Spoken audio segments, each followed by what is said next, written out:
Everybody's alive and excited for day 2? Yes? Yes? Sige po, bago po tayo mag-umpisa, we have a video message from the former Executive Director of the PCIJ, as well as a co-founder.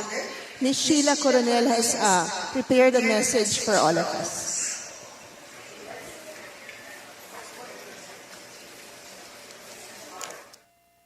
Magandang umaga sa inyong lahat at mainit na pagbati mula rito sa New York. Salamat sa inyong pagdalo sa 3rd National Conference on Investigative Journalism. Ibig sabihin nito na buhay pa rin ang diwa ng investigative journalism. Alam kong marami kayong hinaharap na balakid, pero patuloy pa rin kayo sa pagpupursige na maipahayag ang katotohanan. Hindi ako makapaniwala na ngayong taon ay 35 years old na ang PCIJ. Ipinanganak ang PCIJ noong 1989. We worked from a borrowed office with second-hand furniture and an old DOS-based computer. We didn't even have a telephone or a fax machine. Wala pang internet, Facebook o TikTok. Ang cellphone noon sa James Bond movies lang. Ang dami ng pagbabago mula noon. At that time, the immediate threat were military coups. 1989 was 3 years after people power, and our democracy was fragile. Newspapers reigned, they set the news agenda, and terrestrial TV had monopoly over the viewing audience. Only later would we have cable, and only much later YouTube and streaming videos. Our goal then was to hold power to account, to strengthen democracy by exposing wrongdoing, in the hope that exposure would bring about change and reform.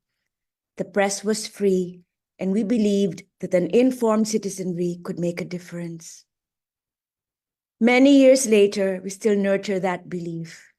Our experiment with democracy has been fraught. It's been a bumpy ride. The press is no longer as free nor as powerful. But that has not diminished our belief in the power of investigative reporting. We need watchdog reporting now more than ever. We need to hold the powerful to account. So thank you all of you for keeping the faith. Mabuhay kayong lahat.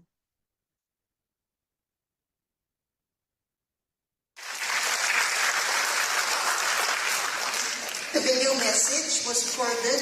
Ma'am Sheila is now in the Columbia University handling investigative journalism. So pinadala po niya yan. Just in time for IJCon and of course, just in time for Labor Day. So mabuhay tayong lahat na malayang magagawa pa rin.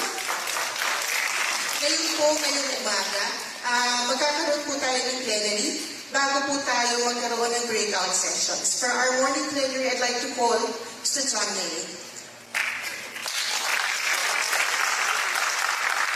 Thank you, Madam. Good morning. My name is John Nery with Rappler. It is my happy task to serve as moderator. Time check, it's 9:23. We're supposed to have 2 hours for this, so I don't know.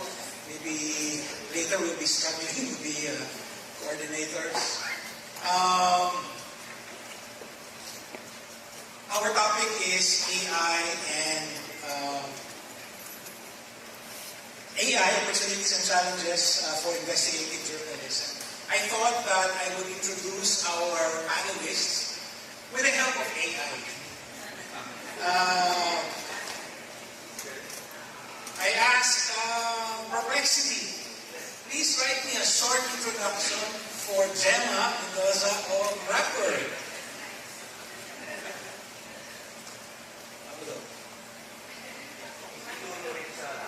Oh, sorry.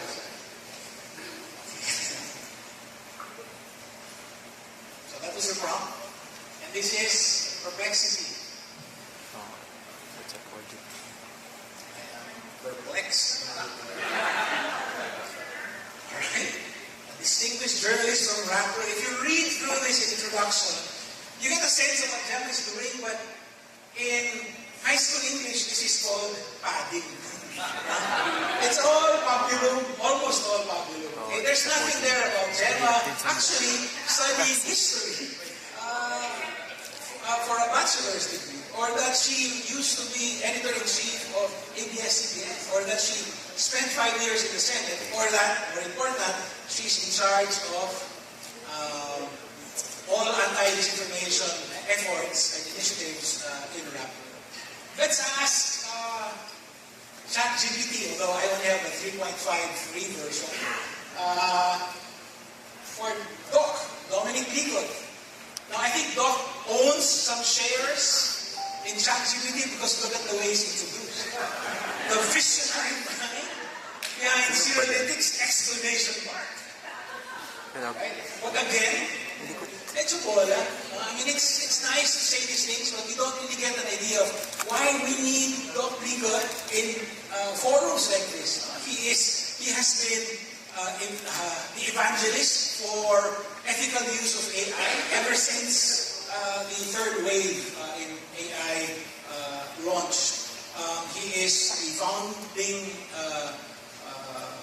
head of CirroLytix and also Data Ethics PH, among other things. He also is a co-founder of the Analytics Association of the Philippines, among many other hats and affairs. Let's try Karol. All right. Now, this is actually my favorite to use, Copilot. And you can see that the source notes are there. But you can also see that it's limited. No? It's, I think, scraping the Pulitzer website because Karol was a fellow there. But there's nothing there today about what she's doing. She's an editor at PCIJ. But more or less, you got this. Now, I also tried Gemini, which used to be, if I'm not mistaken, Google Bard, which I used to like, but it refused to come out with an introduction for Christian or for, in fact, any other of the guests. Next, please. All right. So I went back to ChatGPT. Now, again, look at this. So Christian Alice is a seasoned, etc. Again, it's there. And then it says that he's a distinguished member of AIM, which stands for the Artificial Intelligence Movement. Okay? This, ladies and gentlemen, is a hallucination. But of course, Professor or Dr. Christian Alice is an assistant professor and senior data scientist at AIM, the Asian Institute of Management. Okay, I had a little fun and I said, okay, maybe I'll go to OpenArt and I'll ask them visualize 4 panelists, 2 men, 2 women, discussing AI. That's the prompt. And this is what I got. Apparently, AI uses a higher kind of math. So we had 6 people come up, 3 men and 3 women. I don't know why. And I said, okay, let's do this. I just put their names there, okay? Let's see what image is generated. And lo and behold, we have the Holy Family. I know we're having fun with AI. I wanted to start on a lighthearted note because we should dispel perhaps that sense of fear that we might be feeling that AI is going to take over our jobs. Maybe not yet, all right? Looking at this picture, maybe not that. I asked AI, the image generator, OpenArt, okay, what about this topic, right? This is our session today, and this is what it came up with, all right? And this is the stuff that fills our nightmares, okay? That's the future of investigative journalism, a robot. No? Now, I think we are all here to dispel that fear and this myth. I asked it one last question, but this time I went back to Gemini. Like I said, it's my favorite to use. And I asked it, best use case of generative AI investigative journalism. And it came out with a really nice starter pack, you might say. Right? These are some of the things that we can use. Now, our experts today will have much more to say than this, 3 items, but I wanted to start on that note. So, I'm going to call them to the stage. As an SOP, this is what we're going to do with our 2 hours. I've asked them to present. Incidentally, we will be using pre-AI, pre-internet algorithm. It's called the alphabet. We'll do it in alphabetical order. But I've asked them, limit, please. They prepared comprehensive presentations. If you can, limit your presentations to about 12, 13 minutes. So more or less, the first hour is for presentations. And then the second hour, questions. All right? So let me call on the distinguished member of the artificial intelligence movement, Professor Christian Alice.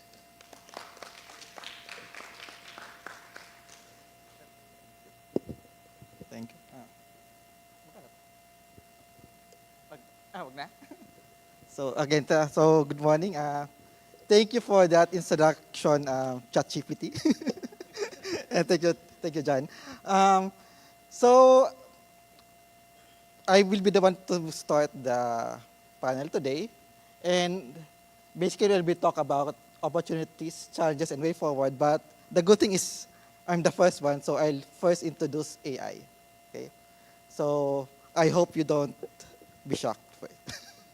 So let's do this. Okay, so you've probably heard of these terms like AI, artificial intelligence, right? But artificial intelligence is basically trying to mimic human judgment. And it can be as easy as saying like, if the number is this, give this number. Okay, so it's pretty low baseline for me actually. But so inside AI is what is known as machine learning. So machine learning is there's a mathematical model behind it that tries to predict whatever the data is, whatever you are asking it based on the examples shown to it. Then inside it, under the umbrella of ML is deep learning. So deep learning tries to mimic how the brain works, okay? So mathematically. And inside it is the one that is like hot topic for now, which is Gen AI, generative AI. And in fact, inside it are like LLMs, like ChatGPT, as well as image generators. Okay? So let's go to the process to give you an idea how these models actually work. So suppose you were given this data, and your goal is to figure out whether, given the occupation, age, and loan salary ratio, whether the loan will be repaid or default. If this data were given to you, and suppose you were asked, what would be the result if the person applying for the loan has this information? What would be your answer? Well, if you manually look at it, probably probably it's repaid, right? And we can write down the rule as something like this. Okay, right? But the thing is, we manually, this is already artificial intelligence, right? But the thing is, we manually looked for that rule. Okay? Now, wouldn't it be nice if we don't have to actually look for that rule manually? Let the machine do it for us. And that's what happens with machine learning. In fact, if our data is now like this, that's very difficult for humans to figure out the correct pattern. Okay? And these are things that machines are good at. Mathematical models are good at. Okay? Now, how does a machine learning model work? Basically, you give it examples. For example, these are the information we gave in that table. So if these are the information, then this would be the output. Okay, so we give it several examples. So another example. And every time you give it an example, the model tries to reconfigure itself so that it will be able to predict the output that you gave it. Okay. Now, and that's what is known as the training process. Before, yeah, sorry. Slide before, please. Before that. Okay. Now, that's, in the end, we want to predict. Okay, that's already the inference part. So you give it a information about the thing that you want to predict, and it will give you an output based on the examples that you have given it. It may not always be correct, okay? So, and in general, we actually measure the performance of the models that we have trained. And it's not always 100%. In fact, if it's 100% accurate, most likely there's something wrong, okay? Now, okay, patterns are very, so basically what we're doing is looking for patterns, letting the machine look for patterns. But there's an object that is very good at looking for patterns, and that's the human brain. So the human brain basically consists of neurons, wherein it has an input. Based on the input, it has a certain rule inside it that depending on the input, it will either be triggered or not. And the output of that will then be passed on to the neurons connected to it. So basically, that's the idea behind artificial neural networks. So artificial neural networks are basically like mathematical models actually, but you can visualize them as this. So the circles there are like neurons, and they are connected to each other. So the goal for the neural network model is to figure out what are the weights, how are those neurons connected to each other. Okay? So to do that, we give it examples again, just like before, right? And the more you give it examples, you will notice that the weights change. Some of the weights become stronger than the others. And when it's done, that will be the trained model. And from that, we can then ask it to predict whatever the input is. But it turns out, it need not be limited to a tabular data like that. It can be, for example, image like this. So let's say we create a classifier model for images. So for example, we give it an example of a cat, right? So this is the input, and we want the model to output the value cat. Or if we give it another example like a dog, right? So, and if this is the example, you want the model to learn that this is a dog. Okay? Okay, next. Now, the thing is, it turns out, another cool thing is, if we put in a text, what if we ask the model to predict what's the next word? So, we give it examples again. Okay, so we give it examples, and then, okay, then eventually, when it's already trained, we can give it a prompt. So if the prompt is Mary is in, what would be the next word? And that's whatever it is. So you can imagine that you just do it iteratively. So it will give you the next word for Mary is in, then eventually you can pass it to the model, and you get that very long text that you have when you put in a prompt to ChatGPT or Gemini or whatever. And that's generative AI. Now, the thing is, the output need not be a text again. So if your input is text, it need not be text. It can also be an image. So like this, I can put in the description, and I want it to output an image like that. So we give it examples again.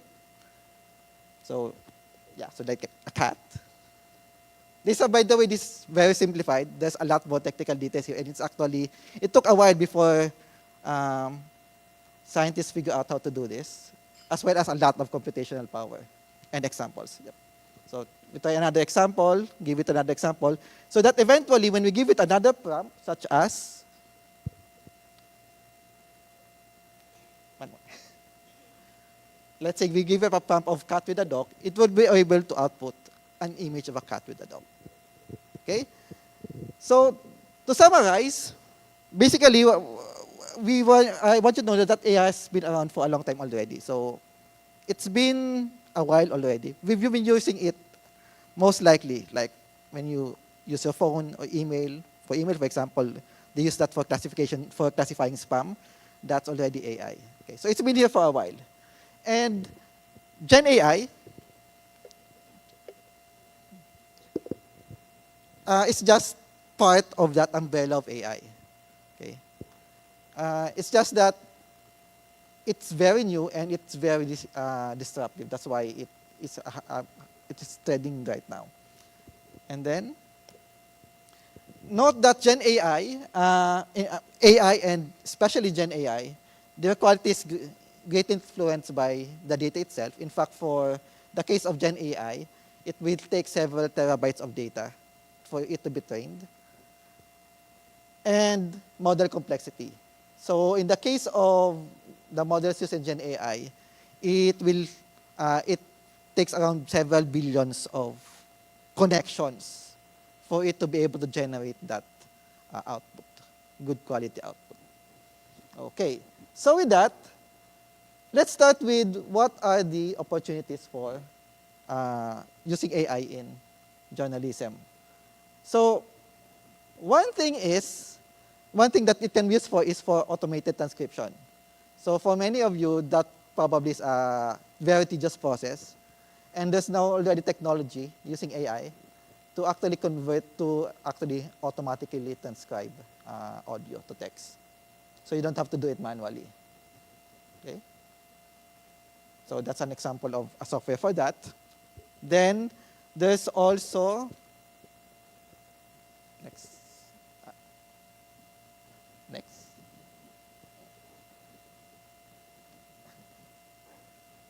Okay, next. Next. Next. Next slide. Sorry for the technical glitch. Ayaw.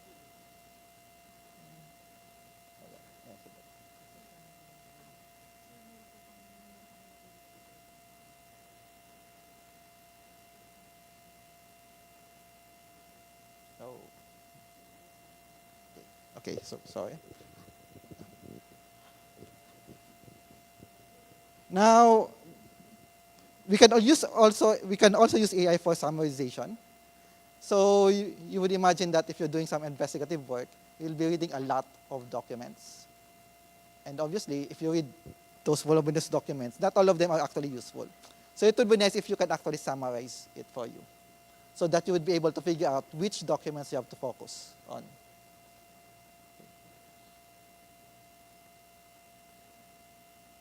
So that's an example of that. Then there's also a initiative by Google to actually help journalists. This is known as Google Pinpoint. They would allow you, for example, to upload documents on Google Pinpoint and then do an OCR, basically convert it from image to text, so that you can then be able to search for documents in it and look for relationships. Okay. So this is an example of using AI for journalism and investigative journalism in particular. Okay. Next. Now, if you think about it, well, the reality is journalism is still business, right? So we also want to be able to, especially if the usual business model really is advertising, right? So we want to be able to get more interactions, views. So it would be nice if to know how to tailor fit, or more like how do we market the articles that we have written, so that it would be able to pinpoint the correct market, audience for it. So there's another company initiative that would allow you to measure the characteristics of the article. So from there, you would then be able to figure out which audience this article is best for. So, or for example, is it best to be posted on a social media, or is it a long form text that is probably better on a website, and things like that. Okay. Next. AI can also be used to help can also be useful for discovering related stories, so that you would be able to know what would be a new take on a topic. Okay, so to make it more relevant. So in the end, it's pretty much like doing competitive analysis. Okay, what take is missing from a particular topic, so that it would be able to have impact to the audience, so that you get more audience. Okay, so that's another use for AI. And then So this is another use. Sana kasama ang siyam na bansa. Mas pinili sana namin ngunit tiyak silang magiging kasama sa mga susunod na aktibidad. Ang Jack Network ay inilarawan noong Oktubre ng nakaraang taon sa isang kumperensya ng UNODC sa Kuala Lumpur.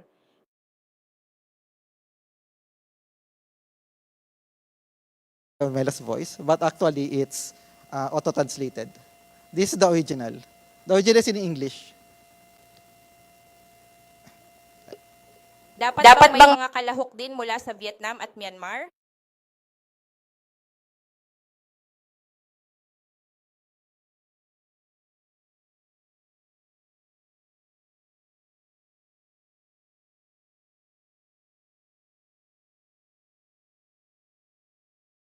Nine countries, and we would have loved that, but we will make sure that they will be present in future activities. The JAC network was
Brought about by Gen AI. So Gen AI, you've probably already very much aware. Let's say I want to generate an image of let's say a Filipino journalist. It can do that for us. Of course, that means that we don't have to actually have a person there and take a picture, right? Then another example is actually ChatGPT, which is another Gen AI, large language model. Okay. So it can ask us, for example, to summarize, let's say, the SONA. Okay. It will do it. So instead of reading the entire SONA, for example, it can do it for us.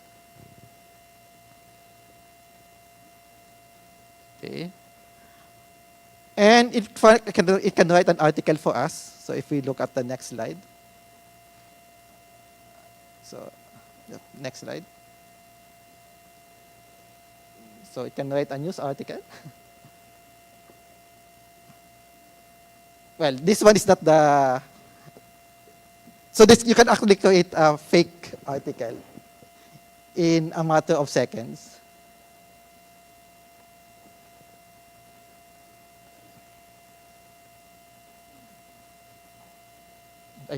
Yeah.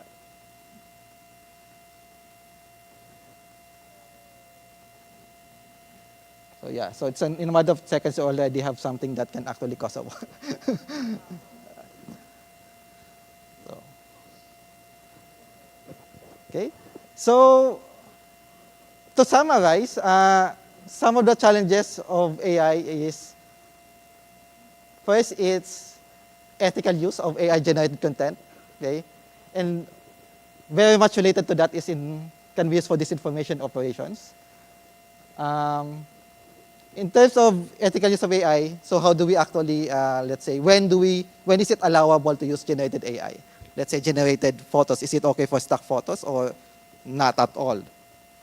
And of course, they should also be information that it was also already generated.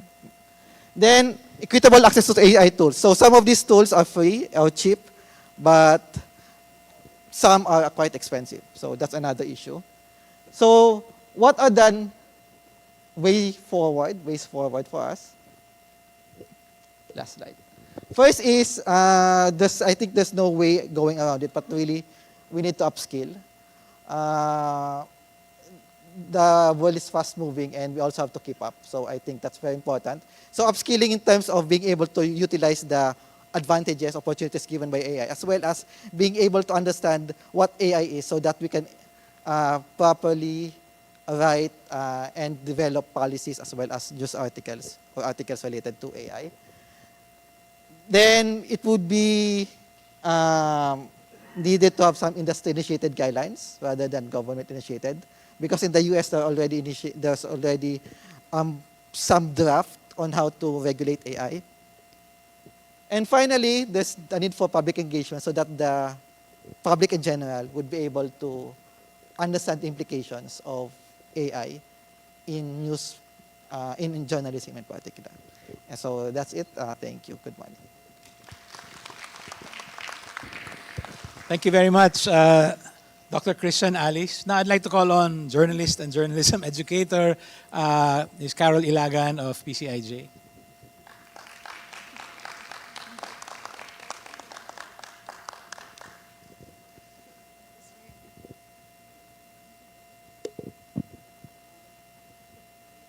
Magandang umaga po sa ating lahat. Okay.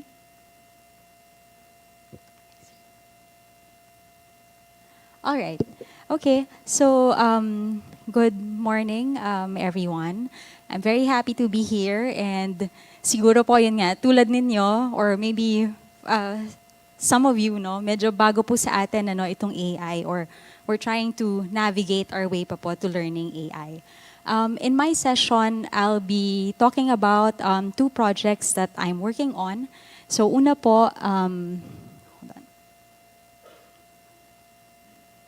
Okay. Okay. So I'm working on a research for the Future of Asia book series. So isang chapter po ito tungkol sa uptake of artificial intelligence in advancing investigative reporting practices in Southeast Asia. Now, the book po ay hindi pa po siya tapos, but I thought it might be good to share some preliminary findings. So, I'm wearing my academic hat po dito. And yung pangalawa naman po ay basically I'm sharing some lessons as a reporting fellow of the Pulitzer Center's AI Accountability Network. Dito naman po I'm wearing my journalist hat. So, with the network, we are looking at governments and corporations' use of AI-aided technologies that impact our daily lives. So kaya po yun, I titled my presentation as Co-opting AI for the Public Good for Investigative Reporting and also Investigating AI and Big Tech. So siguro po, mag-start po muna tayo doon sa academic part. Ayan.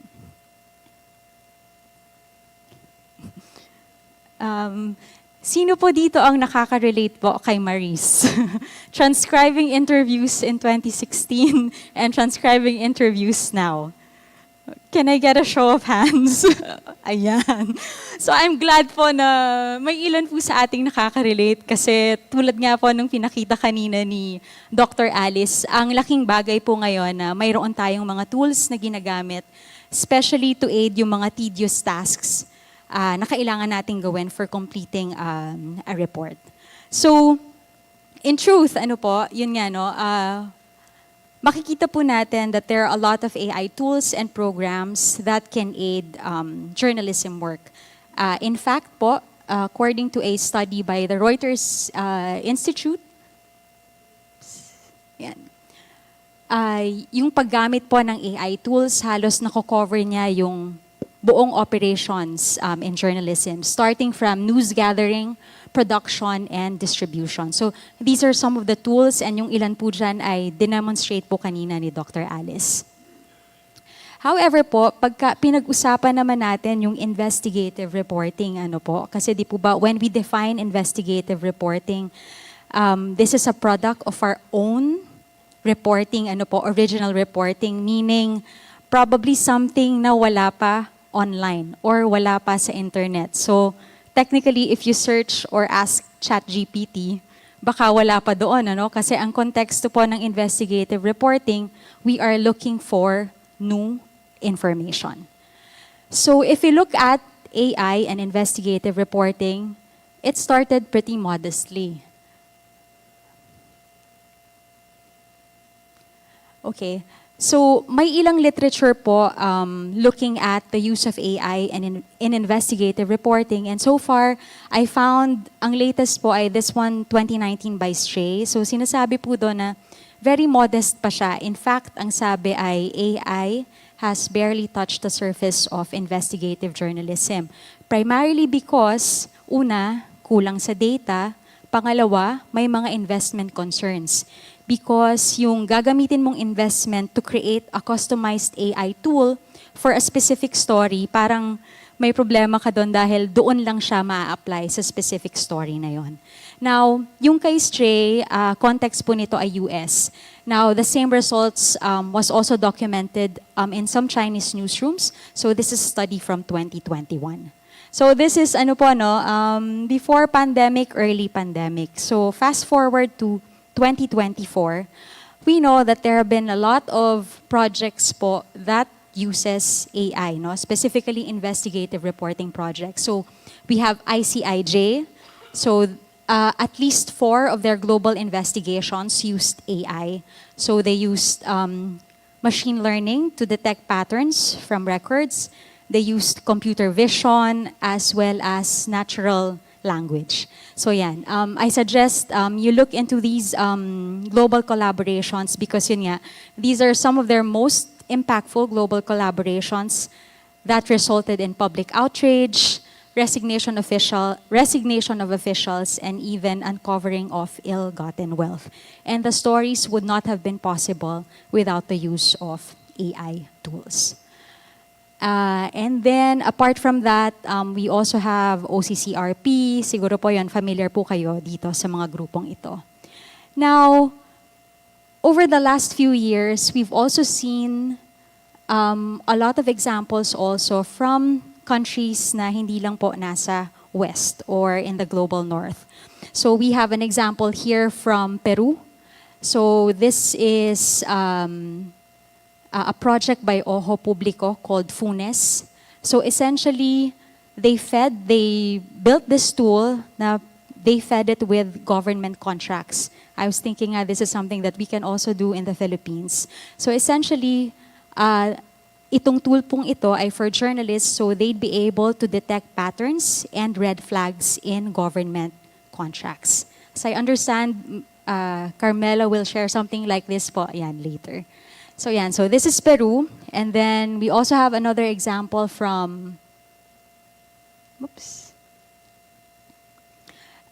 is from Venezuela. So this is a story by Armando Info. So the journalist, ang pangalan po niya ay si Joseph Polisok and si Maria Ramirez. They worked on a story plotting, mapping illegal mines in southern Venezuela. Now, ang context po dito ay hindi makakapunta doon sa area na yon. So paano yon when there are a lot of reports na mayroong illegal mining? So what they did ay they used satellite imagery, and ang naging way po nila to track the illegal mines ay may mga airstrips pala. I can't talk more about the technical terms po, but essentially yon, they were also able to use AI para mamapa yung mga illegal mines. So this is something, again, that it would not have been possible to do without AI. Now, siguro po tinatanong natin, parang, ayan, and since then, we know na last year nabuo itong AR Charter in Media that was led by the Reporters Without Borders. So kumbaga, mas tinitingnan po dito, paano po ba yung ethical use of AI in journalism. So as we know, medyo rapidly evolving po yung technology, and at the same time, marami pong developments. Now, ang question po dito ay, nasaan po kaya tayo? Where is the Philippines here? And largely yun nga po, nasaan ang Southeast Asia? So if you look at it, actually existing literature has centered so far on the experience of Western news producers and consumers, with a few case studies in Africa and China. So I think, of course, it's equally important to explore our context here in Southeast Asia, which is an underrepresented region. Now, that was mainly po the goal of the research. So again, hindi pa po siya published, so I can only share maybe some broad strokes, but in the research, I used, ito po, obviously because it's academic research, may theory po tayo, no? The model of technology appropriation by Karol. So magsisimula siya sa baba, which is adoption. So you use the technology as intended by its designer. Aakyat ka sa adaptation where you learn the technology and adapt your practices to the technology. And yung pinakamataas is integration, where the use of the technology becomes routine, it becomes integrated into the workflow. So pwede natin siyang tingnan, maybe the way we use our phones or any type of tool or digital technology. Now, if we look at paano po siya nag-a-apply or nag-a-align sa journalistic approach naman in terms of using AI specific for investigative reporting, I have observed from the research po, from interviewing several investigative news outlets across Southeast Asia, lumalaro po siya sa tatlong types. So una, task specific. So mas individuals lang yung gumagamit ng AI sa newsroom. Meaning, if you're using transcribing tools, to aid your reporting. Hindi siya maaring specific to investigative reporting, pero pwede siyang makatulong. If, let's say, for example, yung time mo na dapat ginugol mo before sa transcribing, let's say, you spent a week on transcribing, pero dahil may tool na, ilang oras lang siya or minutes even, so yung time mo na free up to do other things na mas may value to investigative reporting. So that's task-specific. Now, pangalawa, problem-specific. So ito po na-observe ko, this is being implemented newsroom-wide. So ito naman, mayroong specific na gustong sagutin, or may specific na investigative reporting problem na gustong solusyonan yung newsroom. So for example, in Malaysia, familiar po tayo sa EIS or the Environmental Impact Assessment Reports. So sa atin, publicly available po yun. In Malaysia pala, companies are required to publish it but only for a certain amount of time. So ibig sabihin, after a few days or a few weeks, after a certain period, kung na-miss mo yon, hindi mo na makukuha yung kopya ng EIS na yon. So one of the newsrooms there built a tool para automatic pagka may lumabas na EIS, kuha na nila agad. Again, hindi pa rin siya, of course, specific to investigative reporting, similar to the examples that I gave earlier, pero malaking bagay siya. Kasi yun nga, automatic na nakukuha yung EIS. So may ilang examples po na ganyan na problem specific. Pero yung pong tinatawag natin na integral or newsroom-wide, meaning integrated po talaga yon sa trabaho or sa practices ng newsroom. So far, hindi rin naman po surprising, I only found one newsroom na ganito po yung mode nila. Ayun. Again, hindi po ako makapagbigay pa ng masyadong detalye because the book is yet to be published. Pero hindi naman po surprising na yun nga, medyo low pa yung adoption. And for the one na integral, this is Narasi from Indonesia. So I suggest you look them up kasi they've been doing a lot of open source investigations na hindi nga po usapan whether they use AI kasi talagang they started using AI. Okay. So, when I mentioned yun nga po, medyo low yung adoption. So maganda pong tingnan yun nga, ano yung reason behind that. So, I just cited some quotes from the research na yun nga. This is from a journalist in Malaysia. Sabi niya, we can't even convince people to start a regular investigation. So there's just a sense of fear and the laws hanging over our heads, the culture of censorship, media ownership, and all that. We also have from Indonesia, sabi niya, a question that is probably indirect but also very basic we have to ask. that I think is, yes, AI helps us, but as we know, it disrupts us as well.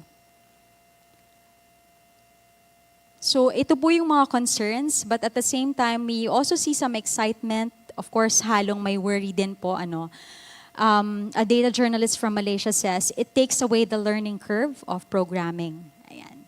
And then,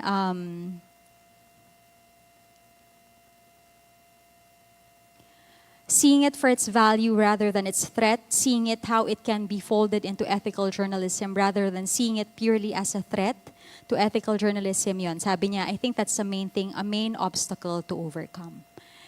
And this is my last example. And someone from the Philippines po, na itago na lang po natin sa pangalang J. Mark Tordesillas, which of course, kilala po nating lahat. If you play around enough with it, you will see its limitations and capabilities, and you'll also realize that it won't kill us or replace our work. So obviously po, kita natin na yun nga, nagre-range po yung attitudes and behaviors towards AI na I think lahat naman po ay valid. So of course, we know about yun nga, impact to employment, copyright infringement. Although I think now some news outlets are signing for licensing agreements with ChatGPT, for instance. The last one was Financial Times, misinformation, algorithmic bias, and AI tools are generally trained on the English language. So may mga limitations naman po talaga. So I know I don't have a lot more time, but just maybe 1 minute, sir. So obviously yun nga po, it looks like the finding is yun nga, low yung adoption. But yun nga po, I think it's important to have more discussion. So venues like this ay mahalaga po on how yun nga, mas pwede natin siyang tingnan on how we can take advantage of the technology to aid investigative reporting. There are a lot of opportunities now to find stories and find new ways to tell stories, which brings me to the next part, which I'll just go over quickly.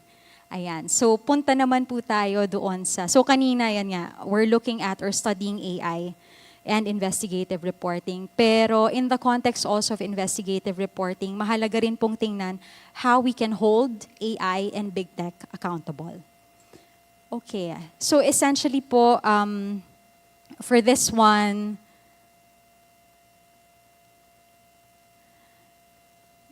maganda pong isipin, kasi if you think about it, the food we eat, the products we use, subject to a lot of testing, di ba? Dapat approved by FDA, for example, no? But why aren't AI programs held to the same standard? Pag pinag-uusapan po natin yung algorithms, do we really know how they work? Na-check po ba na ganyan yung posibleng impact niya to users, So I think ito po yung opportunity for journalists na yun nga po, pwede nating tingnan, ang onus ay nasa atin po on how we can make better sense of AI and yung impact niya sa tao. So, questions like, where is AI being used? Where is it working or breaking? Who is harmed and who stands to profit? And how can our audiences make sense of what it all means for them? Ay siguro po yun yung pwede nating tingnan moving forward. I'll just end with some resources. So these are just some examples of stories that have been done looking at AI. So kung makikita po natin, yung umpisa kanina, Washington Post looked at data labelers. So looking at the role of the Philippines in the AI supply chain. So apparently, gumagana yung AI because of the work being done or because of the work carried out, the digital work carried out by Filipinos. And then we also have examples of stories kung paano po nag-intersect yung different forms of discrimination and disadvantage sa AI rin naman. So yan, we have racial bias, also disability. So dito, this is a good story by Bloomberg, just published recently. I suggest you look it up. So they tested OpenAI's GPT. They just uploaded resumes na same lang yung laman, pero iba yung pangalan. So, may racial bias siya. So, if you look at the data, yung nasa yung hindi na-analyze na okay, no, na resume ay yung may mga pangalan ng black men and black women. So yon, and apparently ginagamit yung itong tool ng ito by a lot of employers now. Okay, and then to learn more, of course, where to begin, there are a lot of resources. Check out Journalism AI. GIJN also has several resources or modules on investigating algorithms. Pulitzer Center. Surprisingly, academic research offers a lot of leads, basis for methodology, and also offers a good sanity check. So I was surprised when I'm working on my own stories for this. May mga academic research na pala na ginawa before. So they've been very helpful. But again, kasi usually pag academic yung context, hindi po siya napopopularize. So yun, very helpful. And journalists now also publish their methodologies, which I think is malaking bagay po so the others can follow as well. Ayan. Okay, and i-plug ko lang po quickly. So for the Pulitzer Center, mayroon po kaming AI Spotlight series. So this is essentially a series of training which is free on AI reporting. So the first round will happen in May. So I suggest po yan. If you'd like to sign up, I'm leaving the QR code here. So, ayan, naka-ano po ito, designed po ito na as in for a lot of us na maybe zero or slim pa yung knowledge on AI reporting. So, introduction to AI and mayroon rin pong session on AI reporting for editors. So that's it. Thank you very much. Thank you, Karol. Now I'd like to call on the visionary, Dominic Doc Ligot. You have the clicker. Sige, magandang umaga sa lahat. I hope you don't mind, I'll try the podium for clickers' range sake. Sige, I was recently amongst journalists also, no, in the Philippine Press Institute. Ayan, gumagana. And so some of this stuff actually was something we discussed. So I'll pick up from Professor Alice's presentation. I'm going to double down on Gen AI. I have about 12 minutes.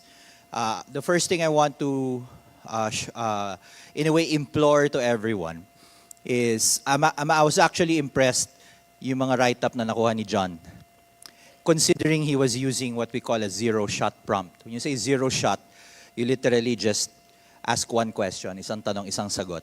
But that's highly prone to hallucination. Okay? So the solution to hallucination is to ask more questions, actually. So this is already my famous example. Literally 1 year old as of today, one of my first conversations with ChatGPT. So some of you know this already. Here's a process. Get a cup, add milk power. I misspelled powder accidentally. Add sugar, add coffee power, add iced drink coffee. What's missing? So that's a better prompt because you give a context first and then you ask a question. So even if I made a mistake, the chatbot knew. Oh, you forgot to boil the water, forgot to brew the coffee.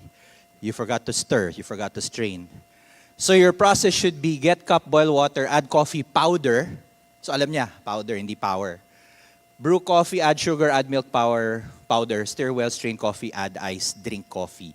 So again, I keep defaulting to this example because I think the people talking about AI who are in the more layman space are divided into two polar opposites. One group thinks they're dumb, one group thinks they'll kill us.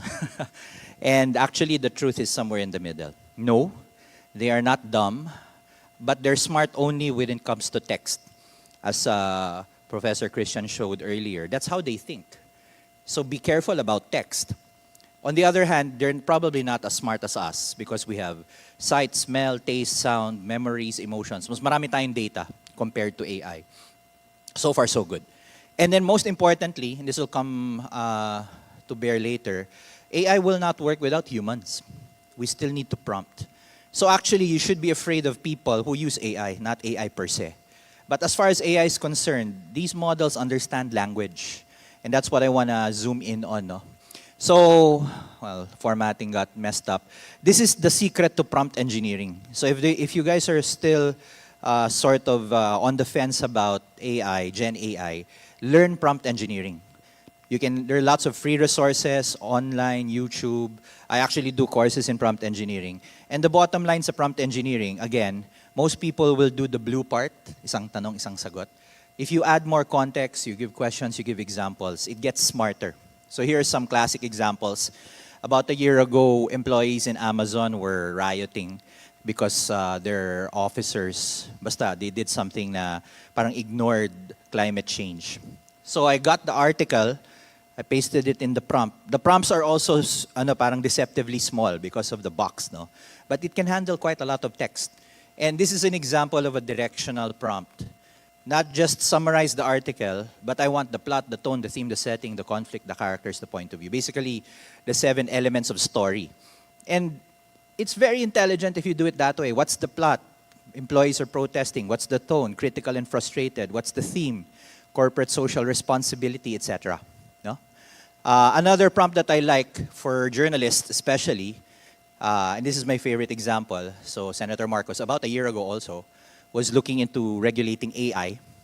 And instead of a summary, I asked the opinion of a chatbot. Give me 3 ways this article can be misunderstood.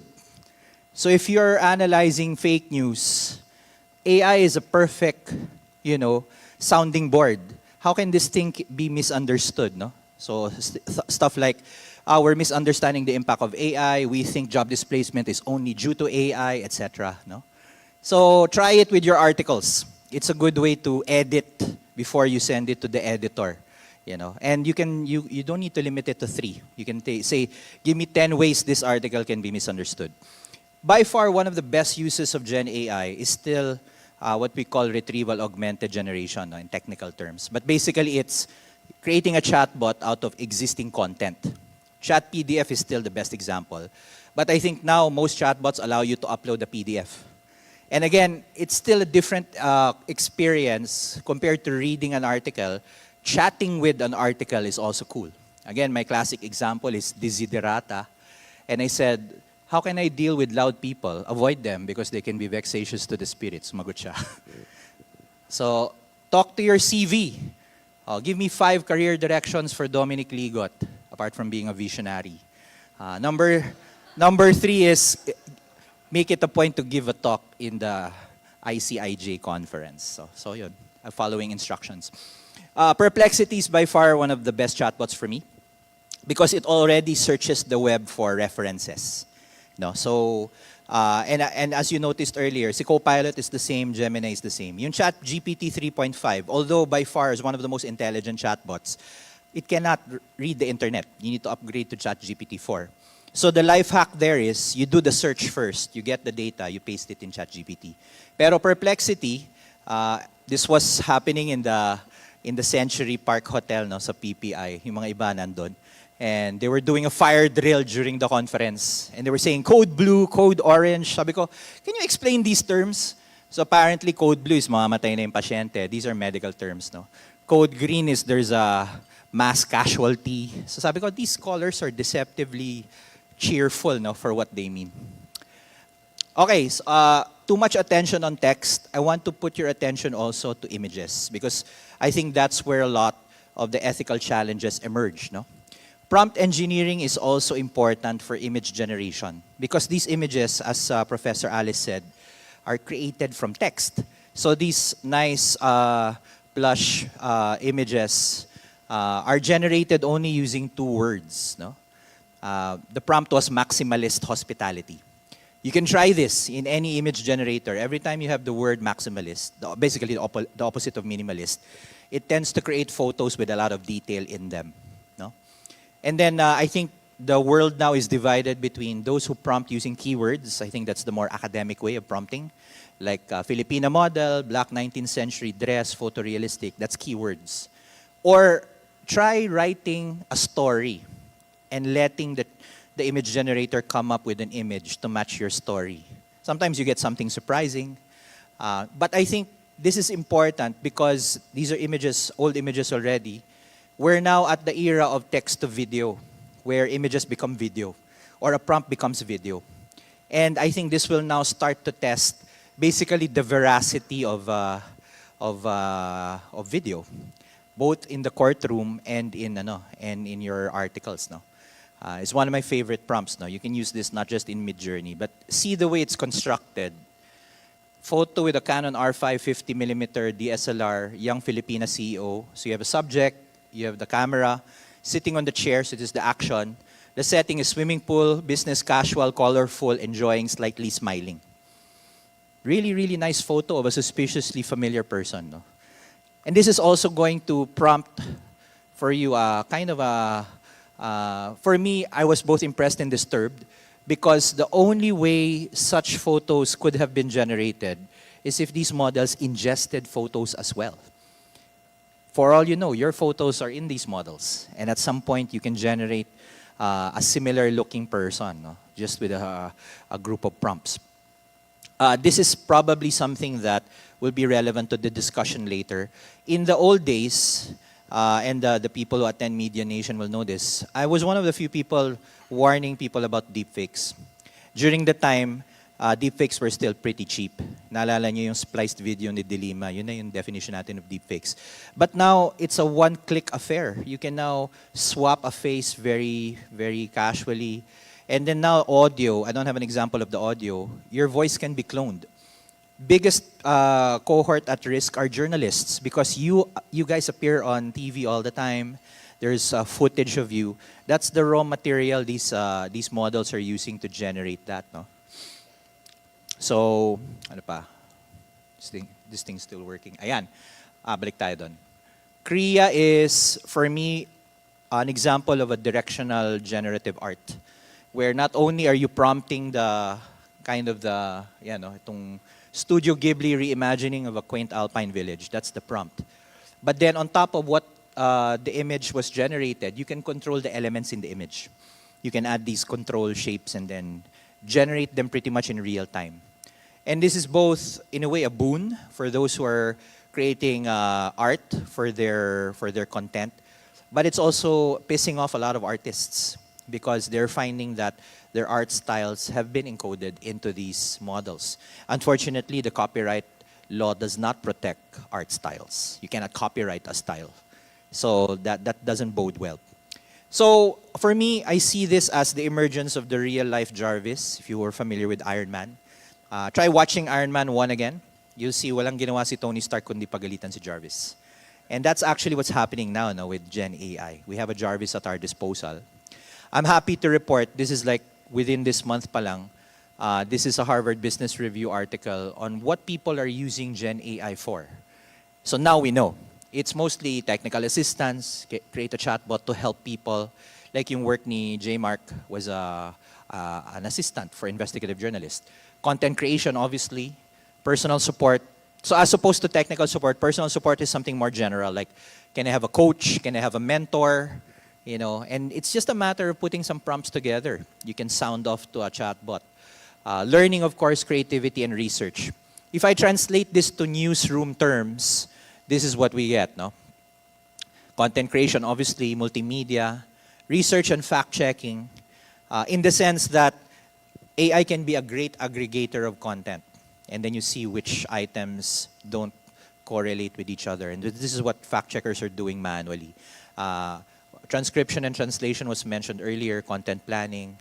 So basically, the newsroom can be run by AI. However, I would caution everyone to assuming that just because multiple tasks in the value chain of journalism can already be automated, that means journalists can be automated out.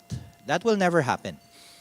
The way these models work requires someone to prompt them or instruct them. The question lang is, will you be content just asking AI to do your jobs? No? Maybe for productivity's sake, without losing kind of the journalist integrity bit. No? And I'll talk about that in a minute. No? So in summary, first part, Gen AI is for productivity, it's for creativity, it's for customization, it's for research. So think about those four things, no? When you brainstorm about, if you are not adopting it, which would be a surprise to me, these are the four main benefits. Unfortunately, the owners of the newsrooms, the owners of media companies, they only think in terms of cost, income, ROI. So in a way, there's some translation needed. Okay, you want to increase revenue. What does that mean? Oh, we got to come up with better content. I was just chatting with Gemma earlier. She'll be talking about social media algorithms soon. Our distribution is now challenged by AI, but not the Gen AI, the AI in Facebook, the AI in Google. You know, without our permission or control, our content will be moderated, you know, and they have reasons for doing that. Okay, so here's where we get to the fun part. So kanina, maximalist hospitality, di ba? This is maximalist journalism, another example of mine, no? And immediately you see, without meaning to, it became a gendered image. 3 out of the 4 images were men. All of them were white. Without me saying, give me maximalist, white, predominantly male journalists. I just said maximalist journalism. No? So this is Mid-Journey. I tried the same exercise with Leonardo, another AI. Puro babae naman, no? So I don't know which is better. An unnecessarily gendered argument or something that skews to women. There's another example of this with Google Gemini. So they became famous about a month ago because somehow it was too diverse. Kunyari ito, give me a portrait of a famous 17th century physicist. Puro mga ethnicities, no? Ang lumabas, black. Well, let's admit it. In the 17th century, you would be hard-pressed to find a female physicist, prominently, and a non-white one. Even better, give me a 1943 German soldier. Puro babae, puro mga ano. Again, where do we draw the line between diversity and disinformation? These are no longer facts. This is forced propaganda without meaning to. So this is now the dilemma of why we can't, you know, we can't find the middle ground.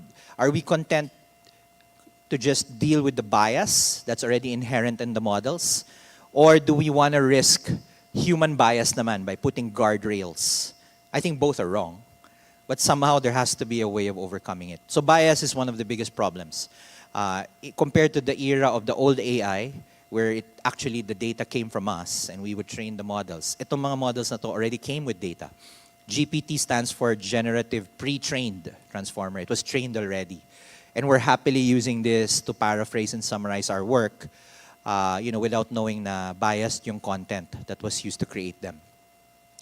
Okay, this is an old example of deepfakes. This is how we tried to raise the alarm back in 2018. This is normal kids stuff na ngayon. Dati it used to take hours to generate this. Nagkataon lang na Rappler had the most number of videos. So you know, we didn't ask their permission to do this, but now it can be done. So be careful about your videos, kasi they're now the raw material for deepfakes. And in fact, in the past month alone, I was asked to comment no less than 4 times. Puro journalists getting deepfake, selling stuff. No, I think yesterday you saw si Mr. Philip Garcia doing a deepfake. I won't go through all of these articles anymore, but ever since Gen AI made its debut, it's been one ethical problem after another. Privacy, copyright, education, cheating, fake news, Washington Post, so labor exploitation. And then if there's another term you should look into, it's called jailbreaking. Jailbreaking is the way you can convince a chatbot to do bad things. You know, you'll fool them into creating a recipe for napalm. You can fool them into giving you a script that can hack a website. Like any person can be fooled, no? So these models are quite naive about things. So I'm nearly at the end, and I'd love to talk more about this in the Q&A. These are the 9 major fears of AI that we continue to track. Everything from jobs, to cheating, to copyright, monopolies, surveillance, the Terminator problem, no? Digital divide. The latter 2 points continue to be elusive. There is no reliable way to detect AI, even using AI. It's still a work in progress. And that's a big blow to journalism and educators. It's going to be lots of false positives, lots of false negatives. And the climate impact is this insidious problem of, you know, the more we use AI, the more we need those high-end chips from NVIDIA, which are massively, from a carbon footprint standpoint, bad for the environment. No? But in a way, there's also an offset. There will be new jobs created by AI. Maybe the new type of journalist is something we need to talk about, the AI-powered journalist. We can learn better using AI if we can get over the cheating. It can foster more creativity if we can get over the copyright problem. So that's also, I feel, the challenge upon us in this industry. How do we see the benefits and mitigate the problems? No? Some principles and laws are starting to come out. I believe the one for journalism is the Paris Charter. No, Maria was a big part of that. One thing I want to show, though, is, sorry to show a chart. These are the major AI houses, and the rows on the left, these are the clauses of the EU AI Act, which is the closest we're going to get to a GDPR for AI. I want to direct your attention to the numbers on the bottom. This is the number of clauses in the AI Act that these houses comply with. So, lock, stock, and barrel, no one passes the act. There are some that are more compliant than most. And this is why any attempt to regulate AI is still kind of stymied by this. You don't want to be last in innovation, but you don't want to be last also in curtailing the dangers. So it's kind of a Mexican standoff at the moment. So the 5 things I want everyone to take away, if you're thinking about rules, codes of conduct, regulation, and I have a few more prescriptions in a bit, we have to be mindful of fairness, primarily because the data was not ours to begin with. No, and we're gonna use the, models created from unfair data. We need to be mindful of transparency. So it's good, obviously, that John said, oh, in full transparency, I used AI to generate these write-ups. But in the near future, baka hindi na aminin ng mga tao that they're using AI. It's probably happening now. What about accountability? If there was a wrong fact that came out, erratum, who's going to be responsible? Number 4 is very important. At all times, there should still be a human in the loop. We cannot allow AI to just run rampant. And then finally, obviously, the truth. How accurate is the response? I have this work in progress that I'm working with the DICT on. No? I'm part of their AI safety panel. And I feel that we need a more holistic approach to setting ground rules in terms of AI. Number 1 is the engineering of it. You will notice there's a, buti nga nandito si Professor Christian eh. Kasi suddenly now we have an actual person from the academia who's into STEM. Because you notice in journalist gatherings, there's barely any STEM people making pronouncements. And then on the STEM side of things, because I also sit on some technical panels like in the DOST, there's hardly any talk of ethics. So this polar division needs to be broken. We need to talk about the ethics and the safety of it from both a philosophical standpoint and a technological standpoint. Education is still number 1. But you notice all education discussions tend to focus on high-end education. We need more people with PhDs, masters, specialists. Yes, certainly we do. But we need mass education also. The same thing applies to cybersecurity. You know? People are currently just aloof about cybersecurity. Same then with AI. When we talk about rules and regulations, it has to be both sides, penalties and incentives. The way the Data Privacy Act and the Anti-Cybercrime Law were written, pansin nyo, is mostly penalties. So parang for these laws to work, you're begging for a crime to happen. And then now crimes are happening. Kanina lang we were talking to Philip Garcia, aka Howie Severino. It didn't occur to him to file a case. But that's identity theft. Diba? And then talking to Gemma also, the moment you report these incidents to Facebook, they'll take them down. And you're now depriving us of forensic evidence. So it's a weird place to be. You don't want these deepfakes to spread, but you don't want them taken down because how do you file a case with the PNP and the NBI, diba? Unfortunately, there is no law that covers AI specifically. So they would generally be confused on how to act. You have to reduce it to terms that they understand. Oh, this is a privacy violation. This is identity theft. This is forgery. And that's punishable under RA 10175. And lastly, zoom out. Ethics is not just principles. It's balancing harms and benefits. It's compliance, even with laws you don't agree with, like the SIM card registration. Gotta comply anyway.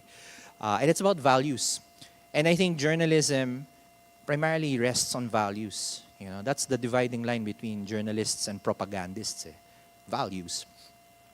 Last slide. I know newsrooms will be in a mad rush to upgrade at some point. Adopt AI. This is another framework I'm pushing with the DICT through the BPO sector. We need more than just one type of skill. A lot of attention is on the builders. Yeah, we need data scientists, data analysts. Yeah, sure, you need those. But who's educating the users, aka the journalists? These are people who may not know or may not need to know how the models work, but you need to know the proper use, like prompt engineering. No?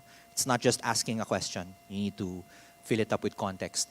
Those people running newsrooms, running news organizations, they need to review design thinking principles and find out what parts of your value chain can be automated by AI.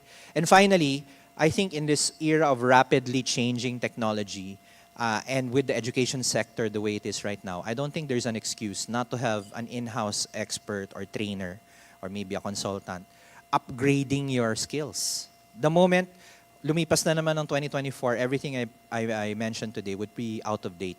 Who's going to keep everyone here up to date? So we need to make that investment in this community. And lastly, this is my mission now. By the way, 12 minutes namin natin natutunan. No? Contact me in docligot.com. My mission is to produce 1 million AI practitioners by hook or by crook. Sana more. Kasi 100 million Filipinos, we cannot be content with just, 60 people learning about AI. We need 1 million people. Somehow we got to do it. A big chunk of that will be the journalist sector. And I look forward to your inputs, your criticisms and questions mamaya sa Q&A. No? Thank you very much.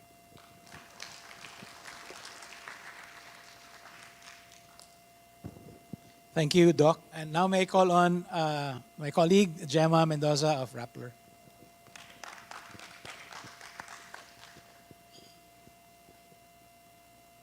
Hello. So I'm gonna show a video, but I'm going to ask na skip na to the later part of it because you've seen other videos of deepfakes. But I just want to show this. This is Maria. But let's keep to the manipulated video part because what I want to highlight. Sorry. Go back. I think you need to play.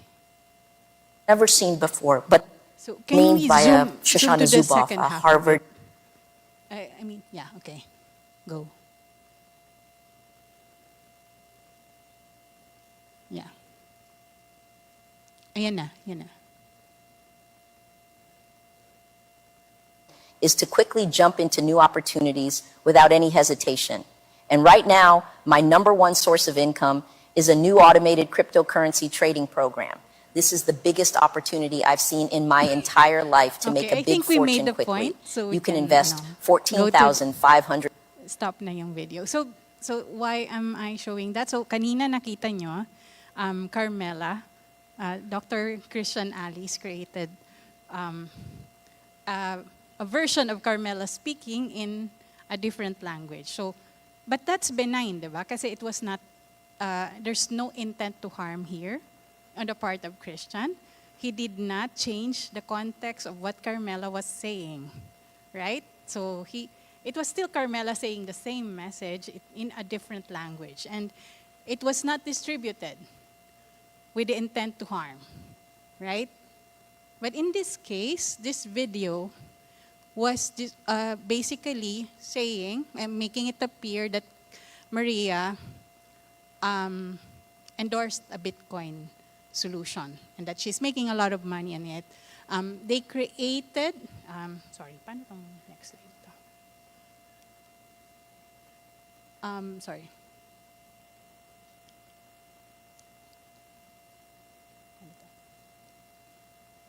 Okay, sorry. Ito yung ayoko sa mga clickers eh. So basically, they created a website where the video was posted. That website, we realized, was it's posing as either Rappler or as CNN Philippines. So pag-refresh mo, and then what was weird about it was that it was targeting, we knew it was targeting Filipinos. Because when people we were working with in other countries were looking at it, they had to do some sort of reverse engineering in order to see the content. So may intent, may ganon. And then there was an ad. So it was found by people we were working with some members of our community. They reported it to us because some of them saw it on Bing.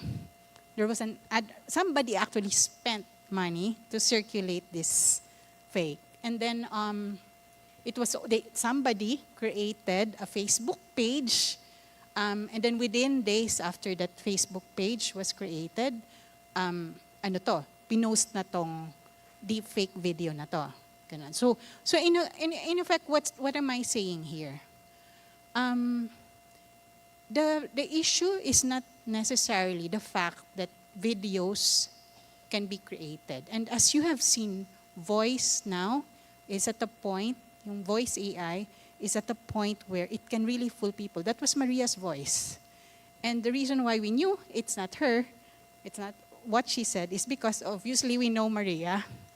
And then the other thing is that we know that the video came from an interview of Maria with Stephen Colbert. So alam namin yung provenance ng video, in effect. But no, others wouldn't, di ba? Yung ibang mga nakakita dito probably would not, right? But at the end of the day, the issue in that case was not just that the fake exists or was created.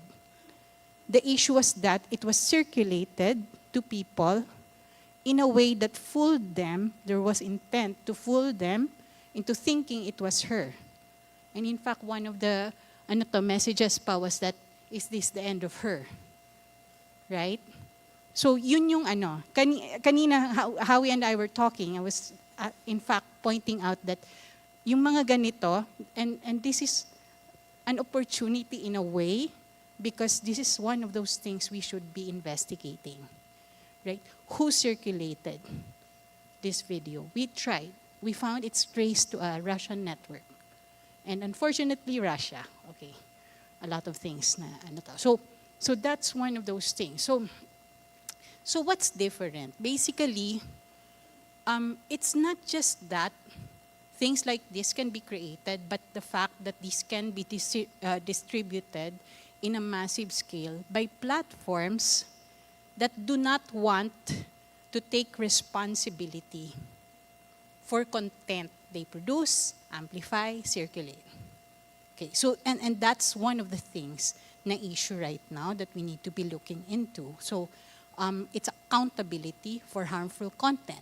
We journalists, newsrooms that are run by journalists, take responsibility for content we produce, diba? We go through the process of verification. We go through the process of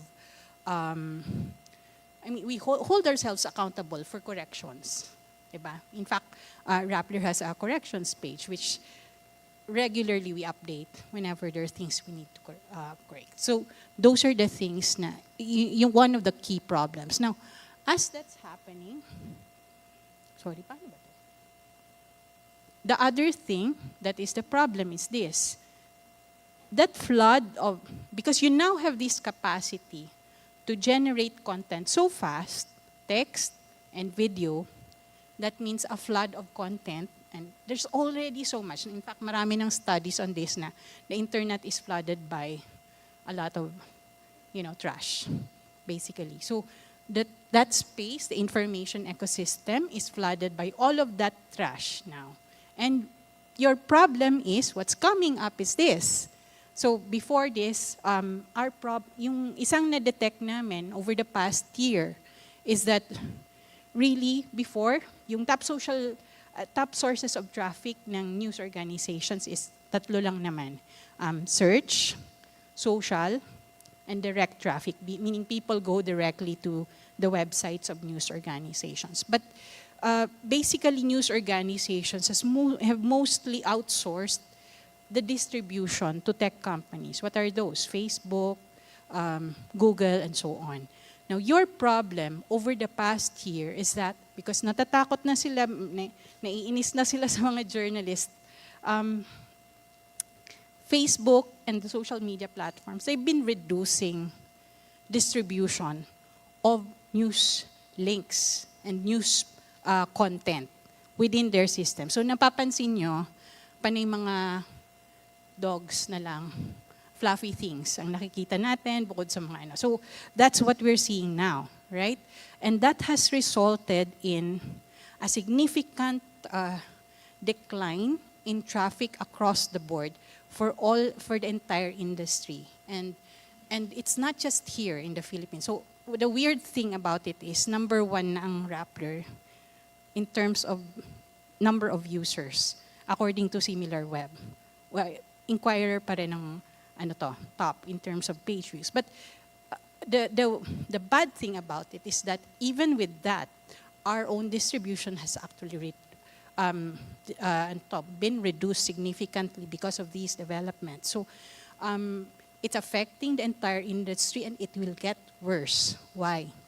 Because Google, now the top source, because wala na, number 3 na lang ang social. Google has been slowly rolling out generative search experience. And what does that mean? It means instead of people reading content directly on our site, they will see things like this. So this one, they did well. They were getting it from GIJN, right?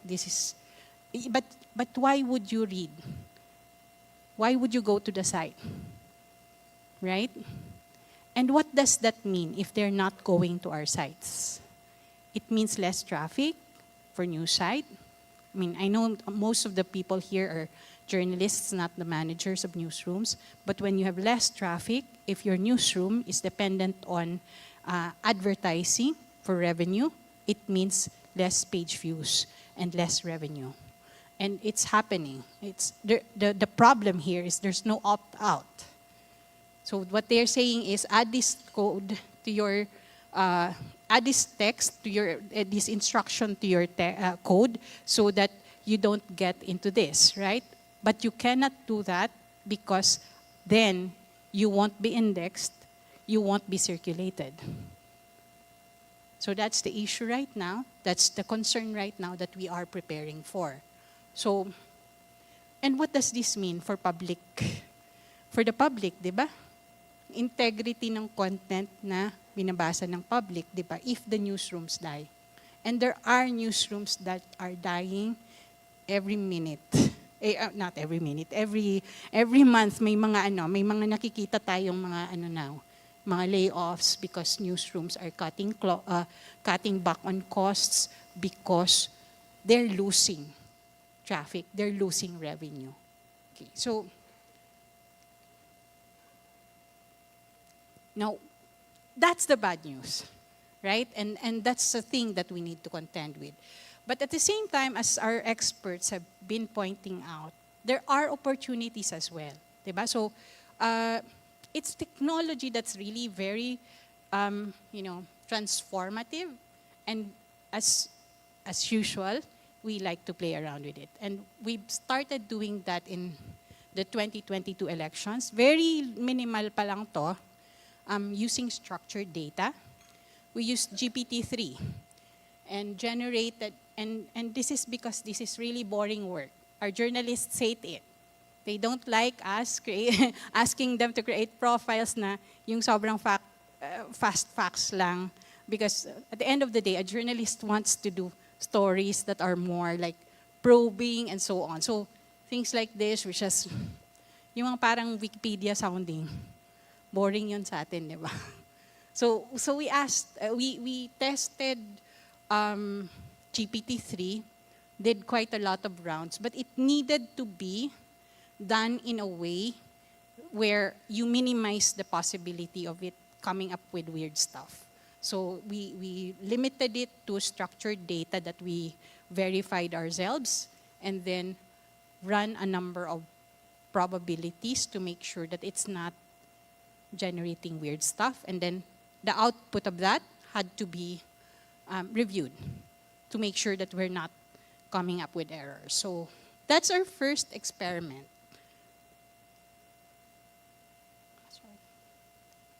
I hate clickers. Okay, this is another one. So little by little, we've been rolling out things on the site. And one of the things that we started with is the summarization. So if you go to Rappler, there's that, yung parang stars doon, which generates a summary of the story. So 3 points about the story. It's been helpful. So far naman, because it's limited to the story, we saw that it's not like generating a lot of weird stuff. But part of the effort was really like over the past year, since generative AI came to the market, like exploded in the market, what we've been doing is org-wide. There's been discussions about AI. There's been discussions about our ethical boundaries. And then we've also been building what is an ontology. So my Judes here, who has been working with me on this, I know I've been torturing their team. Because basically what that means is like really putting together all the data that we've collected over the years in a way that that our system, our knowledge graph can consume. And then along the way, we've also been taking quite a lot of courses on Coursera for prompt engineering. This one, our team won this challenge for how do you use AI in the newsroom. So the whole idea here is, our prod team is small. We cannot generate content, like video content for all our stories, and there are quite a lot of stories to generate content, video content from. And your problem is, in platforms, so like YouTube, for instance, there's this concept of a data gap. If there's a gap in the information that is being circulated in systems, like video systems, streaming systems, concerning important things that people are looking for, ang nangyayari sa kanya, there's that chance of disinformation actually. So you need to actually convert content to video. Your problem is that takes time. So this effort is so you can convert parts of your generate short videos from your content, from the text content. So very slowly being rolled out right now. You're probably going to see quite a lot of them on social media. It's Judes, it's a hashtag TLDR, diba? Rappler TLDR. So you can check it on YouTube, Facebook. And then, so OpenAI announced that they want experiments on democratic inputs, so processes, experimental processes for generating inputs on how AI should be governed. So obviously we jumped at the chance again and submitted a pitch. So we imagined, what if AI is prompted to run an FGD? So we created this chat room where ChatGPT, we prompted it to act as an FGD moderator. And what it is doing is, it's interviewing people, basically asking questions like an FGD moderator. And after it asks those questions, it synthesizes, and then it asks follow-up questions. And from there, generates like what might be policy ideas that this cohort wants. And it was like people actually found it interesting. So they saw that it was, they acknowledged that it was getting what they were saying. So there's a potential here for AI to be used for consultations, for democratic consultation. And in fact, we're currently in talks with some of the with a local government along these lines. So those are some of the things that we're looking at. And then I wrote about it here, okay, if you want to look at it. Next, obviously, because of the problem of distribution, we saw the need for having a way to sustain our audience. So this is very critical, sustaining our audience, because distribution is dying. So the app, please download Rappler app. It's on Play Store and on Google Play, as Jodes is my witness here, na promote ko. So we launched it 2023, but the reason why you have chat rooms is because you want to have conversations there. So in the past, we have kept our communities, like, we've engaged communities on various Facebook groups. There's quite a lot of Facebook groups that we work on. With this, we're engaging them already within our ecosystem. And the hope there is to sustain that conversation with our audience. So, and it's built on the Matrix protocol, which allows us to, in the future, connect with other newsrooms that might be, that are also using the same protocol. So that's the whole idea around it. One AI feature that it had from the start is this, AI and human moderation. So moderation by humans can be tedious. But if you leave the AI alone, it can be either too harsh or too lenient. So this is where man and machine works. What else? There has been other features that's been introduced as part of this. So it has a game bot every day in the morning. It asks a few questions. Right now, nagrereklamo yung aming mga kasama because medyo sobrang grim and determined daw yung questions. But it's a starting point. So it's not yet as that fun, but it's like it generates questions based on the stories. So ideally to get more and it's also giving, so within the chat rooms you get updates on based on the interest topics ng chat room. So yun. So basically quite a lot to do, but what's really in the works pa is a lot more work. And part of that is finishing and growing the knowledge graph, the ontology that we've started during ahead of the elections. And this is very important and fundamental because what studies have shown is that this term, which I think binanggit ni yung retrieval augmented generation RAG, and graph RAG, which is based on, like, it's a RAG which is enhanced by the graph, the knowledge graph. And that's very critical to deploying AI that is less prone to what we call hallucination. So that's what we are working on right now. So basically, the graph will be the mechanism through which we work with the machine in this case. So we're proceeding here with extreme caution. And obviously everything, as I mentioned, there's been a lot of discussions about this. Everything has to be transparent. We've been disclosing. And then making sure that we're transparent along the way. Every time something is produced with AI, it needs to be clear and the public needs to know. And the premium is AI is not a replacement. As I said, people are bored with the stuff I'm asking them to do. So that's what AI does. But it's basically, the whole idea is to help the journalists work better. And that's what we're trying to do here.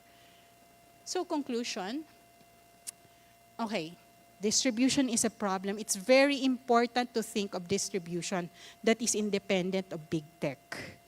And that's something that we need to talk about soon, in the future, even now. It's something that's very important, particularly given that, given the changes in algorithms of big tech as a result of AI. Journalists need to understand AI. And in order to understand AI, we cannot just be reading about AI. We need to experiment. It's very important that this is experiential. We need to take advantage of what it offers for journalism, but we need to be ready to expose harms. And we cannot do that if we don't know the beast. That's all. Thank you.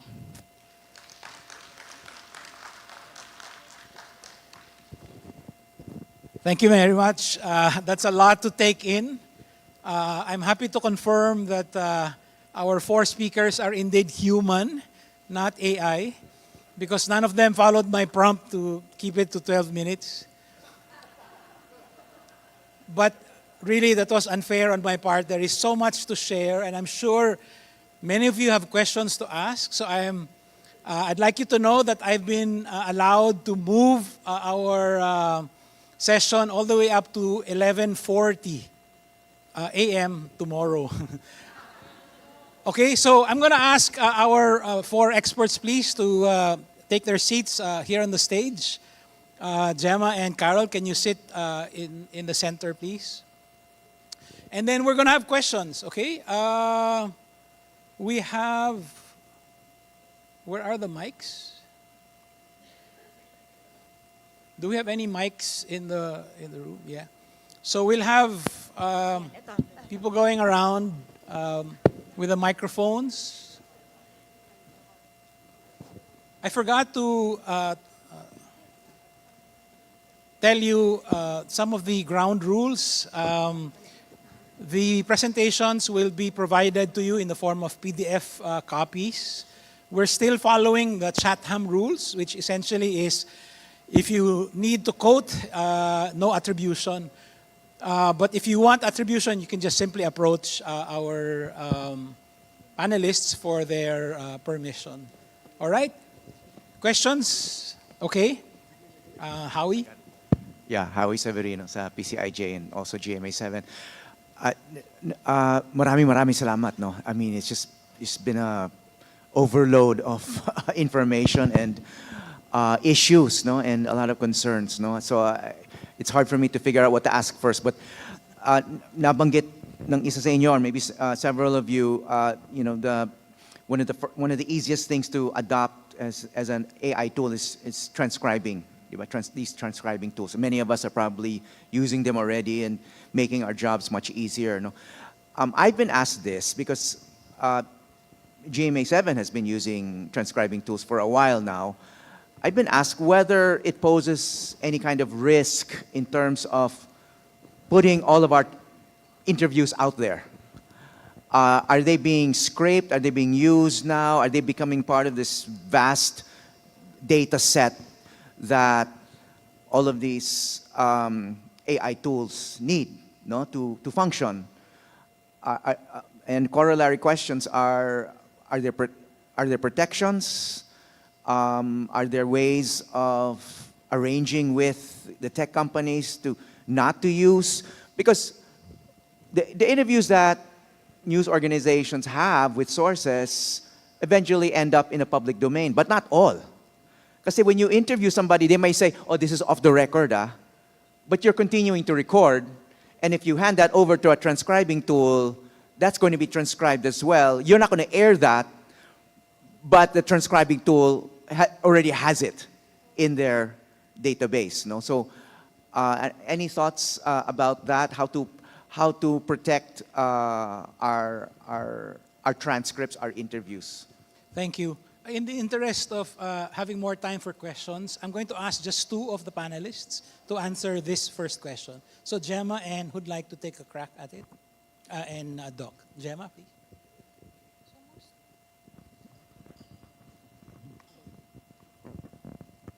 So there are tools that allow you to like exclude your data. Like I think OpenAI, for instance, for some things, it does allow you to take something so that you're not supposed to put the data. They're not supposed to save your data in their systems. But I don't think we have guarantees there. I mean, and that's a problem. That's the problem because they're using it for they're testing, diba? They're learning from these data. So it's actually a very good question. Thank you. Doc? Yeah, in the early days of ChatGPT, there was this issue with Samsung. I don't know if you remember that. Now, the engineers of Samsung were asking ChatGPT to correct their code, not realizing that the code they were submitting to ChatGPT was actually being outputted by ChatGPT in another set naman.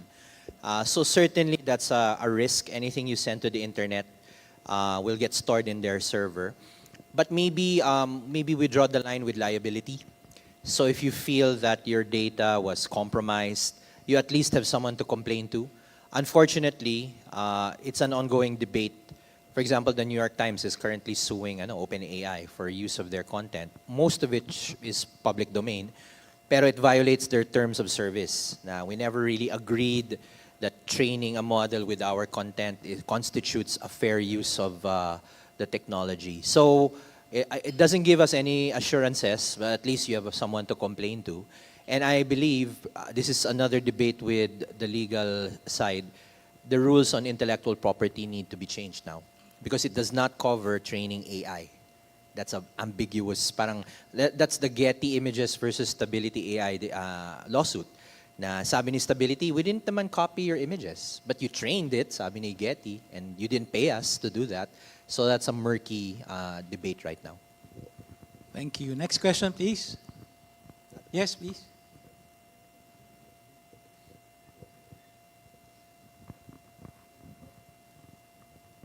Demto Anda from Palawan. I would just like to pick the minds of our panelists, maybe Doc Ligot and the others. What would you advise for a small community newspaper, for example, that's a very modest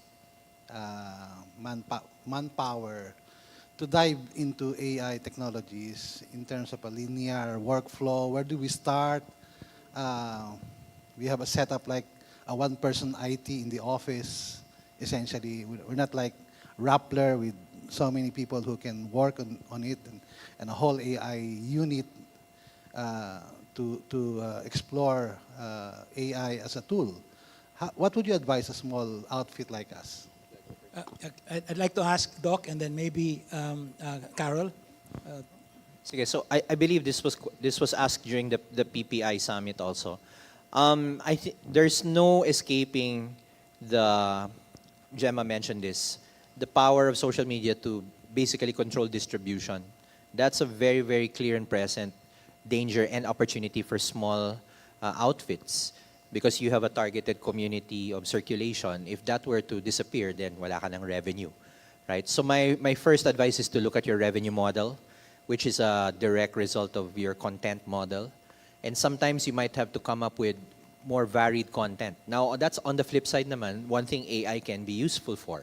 Create variations of your content, create other things. There's this strand where people are moving towards personality-driven reporting. Like I just see Ian Esguerra as a friend. He's getting a lot of views, but he's also selling shirts. I mean, you know, it challenges the viability of newsrooms. And then that generative experience search engine, I think that's really a big threat. Kasi hindi na nga sila pupunta sa sa website mo. However, maybe people don't need to search for you if you have a targeted community. No? They know where to find you. So those are the first few things I would look at, apart from the usual productivity angle. Hi, sir.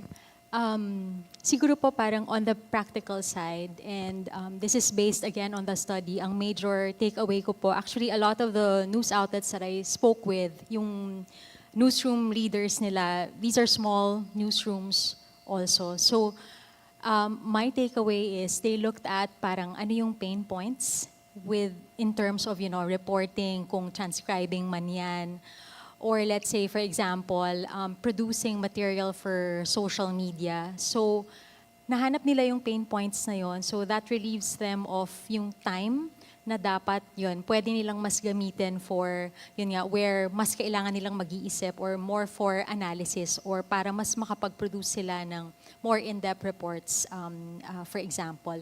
Pero I think ang mahalaga rin po doon ay yung mindfulness na, okay, as a newsroom, we are using AI. So para maset rin po ano yung ating guidelines. Kasi yun, I think one of them mentioned na they use ChatGPT to generate headlines, for example, or give them ideas for headlines. So parang yung acknowledgement rin po na yun nga, where do we draw the line? So yun, exploring the possibilities na yun nga angkop doon sa pangangailangan po ng newsroom, but at the same time mindful also na yun nga we're using it and setting guidelines for it also.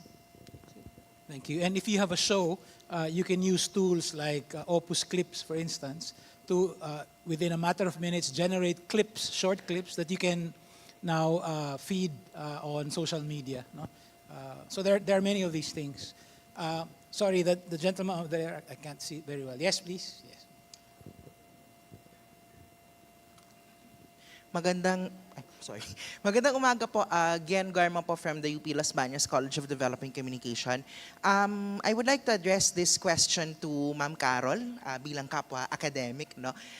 Isa kasi sa mga challenges din natin ngayon sa communication academia ay paano nga ba natin i-a-adapt o aatakihin ng artificial intelligence in our courses.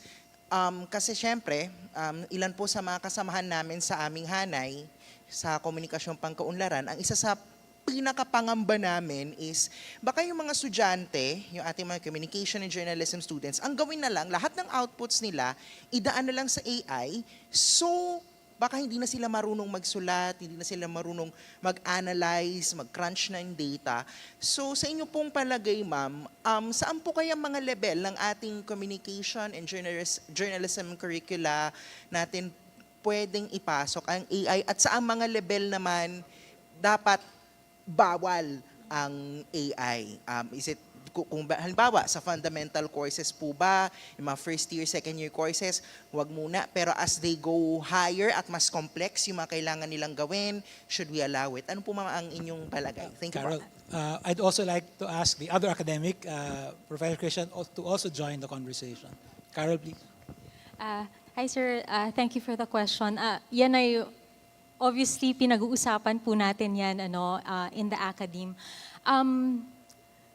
Sa akin po personally, when we in the classroom, so while we talk about using AI sa atin po sa profession, especially because sa akin po I teach investigative reporting, hindi ko po in-encourage pag pinag-uusapan yung AI in journalism. This is something that I encourage more for professional journalists, primarily because nabanggit niyo po yun very mindful po ako doon sa shortcuts.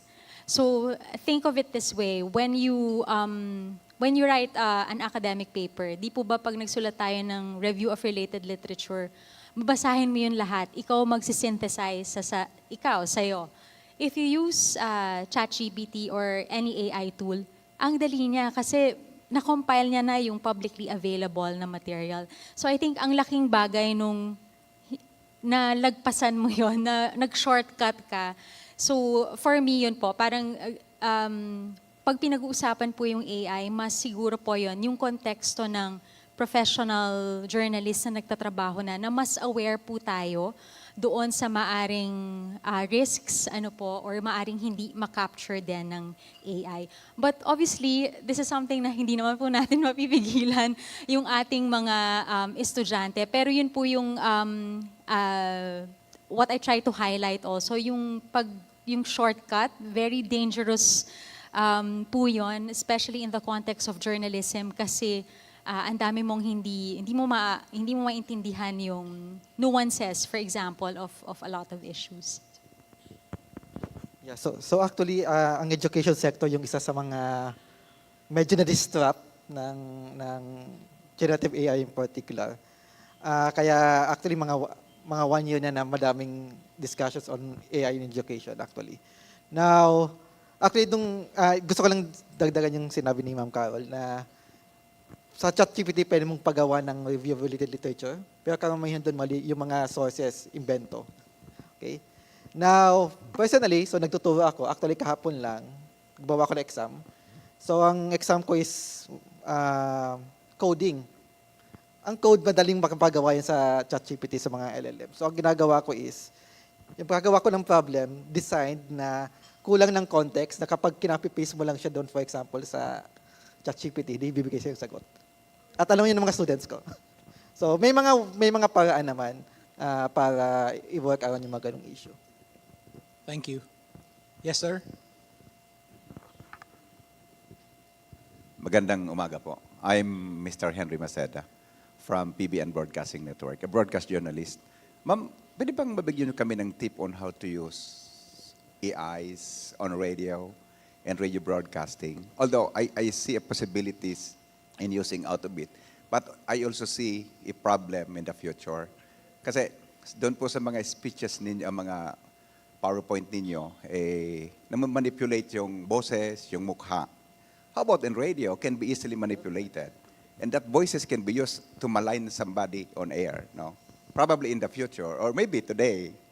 So, what are the tips that you could give us as a broadcast journalist for us to be able to check, especially the accuracy of our sources, or maybe the broadcast being aired by some radio stations? Thank you po. So, yun yung problema. Kasi, well, voice, as you have said, you've seen is very sophisticated. And unfortunately, walang tools that can accurately talaga like detect that it's AI. So at the end of the day, it's all about investigations. Like a lot of the work that we are doing in relation to like checking if something is really involves investigating, not just yung not just yung detection lang using something automated, but really looking at how was this circulated, who circulated this, and so on. Hindi talaga siya pwedeng automated. Thank you. Yes, sir.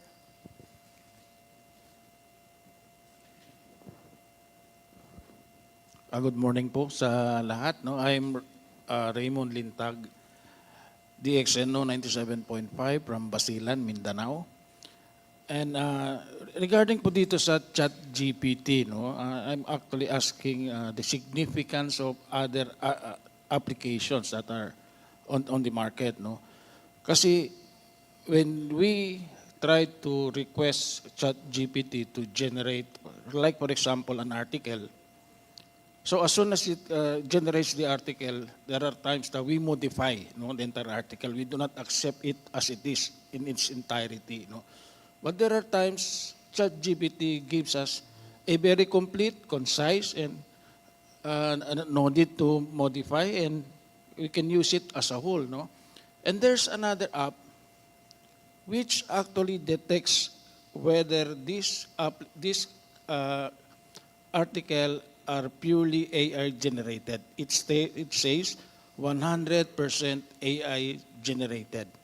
So that's another apps on the market. In order to overcome that detection, there is this another application which humanize the AI generated article. No? So we start from a human, and then AI generated, and it was detected to be AI generated, and we go back again to humanize it. So we see it the same as somebody created a virus, and then that somebody is the one creating the antivirus. No? So we have the AI, which is ChatGPT, and we have that detector, and that same person maybe are the one trying to say, okay, if you want to humanize your article, we have another app. We will humanize it so that it will not pass through detection. So what are the significance of this? No, I mean, these are apps that are available on the application, on the market. No? Thank you. Yes. Doc first, and then Gemma. There's actually a cartoon that I was so happy to save dati. Where dalawang panel siya. First panel is, please create an email out of these 3 bullets. May email na pinadala niya. Yung nag-receive naman, please summarize this email into bullets. So it makes you think, no, na these tools, because of how easy they are in producing and reducing content, baka the main bottom line was the 3 bullets to begin with. Simplification of communication. Kasi ngayon, communication is such a complex thing. So the significance of that is, I think, it will challenge our ability to be original and to be creative. Kasi creativity, especially, I was giving a similar talk to the Digital Marketers Association. Pag sinabi mong creativity, originality ang naisip eh. But actually, a lot of people we think are creative are just very consistent, very diligent, pulido. Eh ngayon, AI is pulido. So that's no longer a differentiator. Your differentiator will be your creativity, your originality.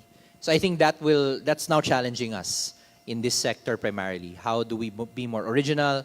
How do you have a unique angle? Kasi everything else, wala na eh. Execution will be taken over by AI. But again, I want to reiterate what I said earlier. AI will not act on its own. Kailangan may tao yan. So let's go back to that. Who prompted this thing? Who created this thing? And you're right. In maybe 8 out of 10 times, napakaganda na ng article. But I think that's also where your integrity comes in. At least be transparent that it was 100% written by ChatGPT. And then, even then, is that an issue to your audience? Baka they don't mind reading an AI-generated article. So case to case. So yun lang. I think that's my thoughts on that.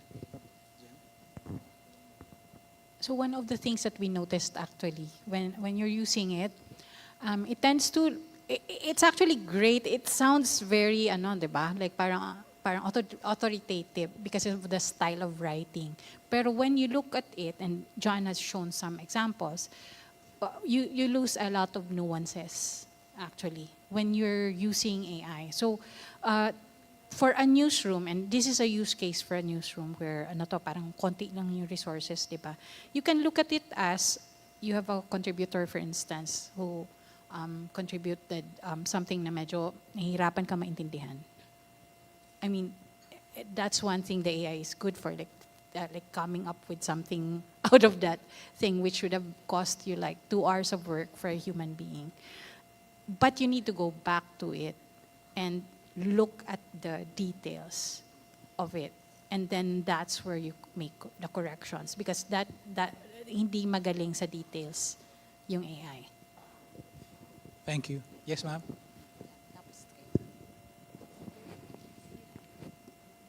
Good morning. I'm Faidia Samanodi Ahmad, known as Faye. I'm the Executive Director of Bangsamoro Multimedia Network based in Cotabato City, Barm. So my question is addressed to Ma'am Gemma of the Rappler. Ma'am, I'd like to see AI in a positive means to become a helpful for information and dissemination campaign. So how do you think AI can help to develop EIC material in terms of its content quality to strengthen information and dissemination, especially in designing programs for women and for the coming of the 2025 election? Thank you po. So, yung isang example ng use case, which is really very accessible actually, is the TLDR project of Rappler, because what it is really like converting from one format. So, people don't read, okay? They don't. But they watch a lot of video. And even for video, gusto nila like maliliit, maiksi, right? So, your problem is, where are people? They're in TikTok, they're in YouTube. So, in effect, you're looking at the audiences.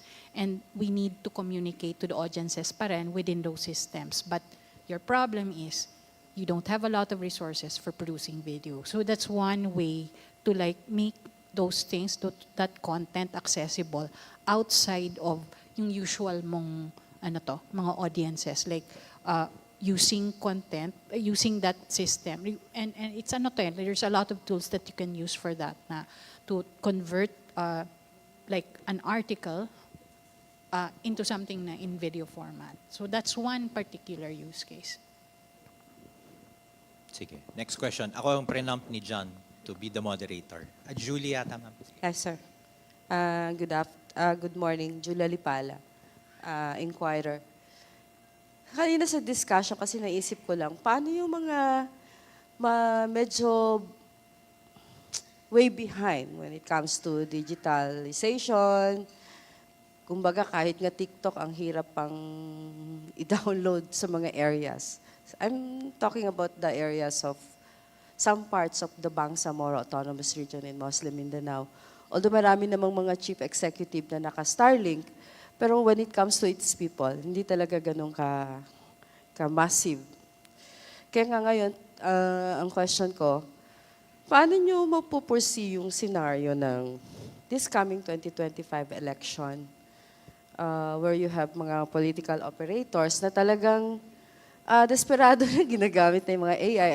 And perhaps din kay Gemma, may mga nakita na ba kayo na sa ngayon pa lang, talagang AI-generated na yung ibang mga parang pre-election campaign, yung mga ganyan. Kung may mga ganyan na bang lumalabas sa ngayon. So yun, yung paano natin din to ma-detect, no? As journalists, we need also to cover these things and although it's not really, pero sa mga areas na masyadong mahina yung mga ganitong klaseng connectivity, it's really a big challenge. Gemma first, and then Karol. So parang the blessing in fact is they cannot see the AI, di ba? In a way, right? But the way the thing cascades is you have, and we've seen this, there are people who have access within these communities. There are people who have access to content that is disinformative, right? And the content is discussed in homes. The content is discussed in communities as well. So that's where the information that was previously online cascades down to communities offline. So that is still a possibility. So what that means is we really need to connect with communities on the ground, so that there will be people who will also address that on the ground. Now, on the part about, the second part of your question is kung meron na bang mga namo-monitor na AI-generated pre-election right now it's campaigns? mostly scams. But as you have seen there, most of it is journalists. Most of it is people that have quite a lot of video available online. But the recent thing, yung si President Marcos, that audio, these are all well, they have an impact now, but they can be used for elections. There are quite a lot of mga pages that are being circulated right now testing this. And the initial content looks benign, but this is what we saw already before. People started circulating memes, mga diba? Mga used to be really just, harmless memes. And that was used to create audiences. Once you have an audience, then you can fool people. Just to quickly add po, yun nga, just to piggyback on what Ma'am Gemma said, yung going offline ay importante rin para mas maintindihan rin, of course, yun nga, kung may magkakascade na mga ganitong videos or misinformation. But at the same time, I'd like to highlight yung digital divide, which is also still a problem, because ideally, we would also want everyone to be, have access or at least have the option, if they want to use digital technology. But sa part po ng journalist, siguro rin po ang pwedeng tingnan ay yung pag-report doon sa mga activities na iyon. So apart from, of course, you cover the community also, pero we try to look for avenues on how to investigate yung mga ganitong activities rin po. So I think yun nga, looking at the actors and also the companies, kung saan po makikita yung mga videos or information na ito. Just isang tuldok lang. If you want to understand how social media and AI can possibly affect our next election, just look at the Indonesian elections recently. The front runner, I don't remember kung nanalo siya, was using TikTok as the avenue and then using AI-generated avatars. Tapos napamahal na siya sa mga Gen Z. And apparently this guy was, pretty much a military guy who's known for torture. Anyway, sounds familiar, no? Pero anyway, nanalo ba siya? I think siya yung nanalo, no? So yun, I think that's a textbook case of how madadala yung botante natin. And remember, most of the people who will be voting in the next election, they were not either alive or too young during the Marcos era, so they don't remember. Walang institutional memory, walang country memory. It's only what Wikipedia will tell you and social media. Next question. Yes, please. Good morning po. Ninia Meliveria from Cebu Daily News Digital. This question po is in relation sa prompt kanina na summarize the State of the Nation address. So, when you are a writer or you're a reporter, then the editors would ask you questions about what you have written for follow-up, for example. And if ever po nakadepende lang sa summary yung reporter sa binigay ng AI, and talking about accuracy, there are still no tools na makakadetect na AI-generated po yan. So, what is our advice po sa mga reporters po, and how do we set limitations in using AI? Yeah, so ideally, so if a reporter just use ChatGPT to get information. Ideally, the editorial process should have flagged that.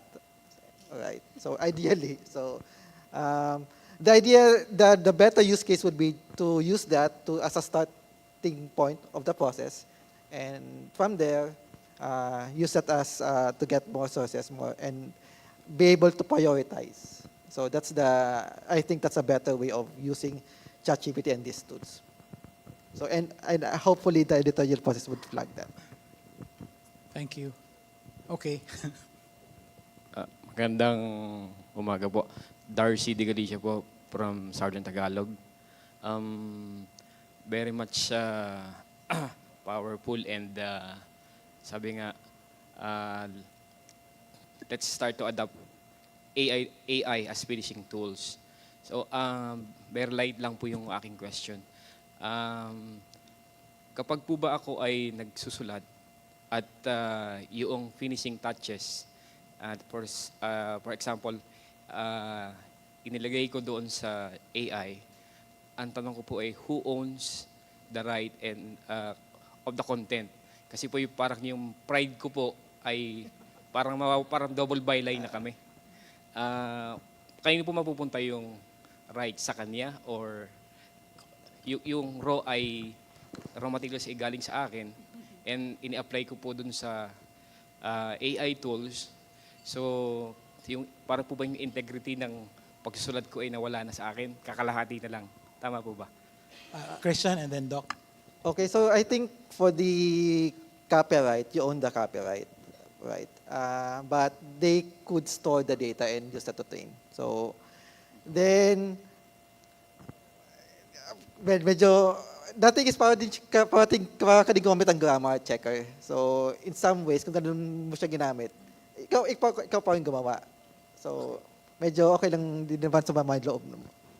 Pero may mga AI tools talaga na kaya niyang i-rephrase na parang hindi ka na gumawa. So, ano na lang yan, integrity, I guess, and transparency. A good reference I would suggest is Elsevier, yung research repository. They have rules on, and I think it's being adopted by academia, how to cite AI. Number one, you cannot cite AI as a co-author. And if you use AI to embellish your work, you have to be transparent. So it's still you, pero you can mention with help from ChatGPT, depending on whether that makes your ego look better or worse.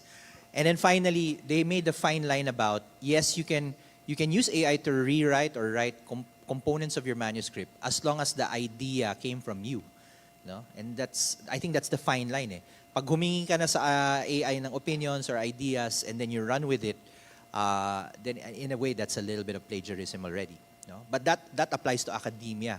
In journalism, I guess we have to write acceptable use policies to govern it. Kasi let's face it, it's driven mostly by deadlines.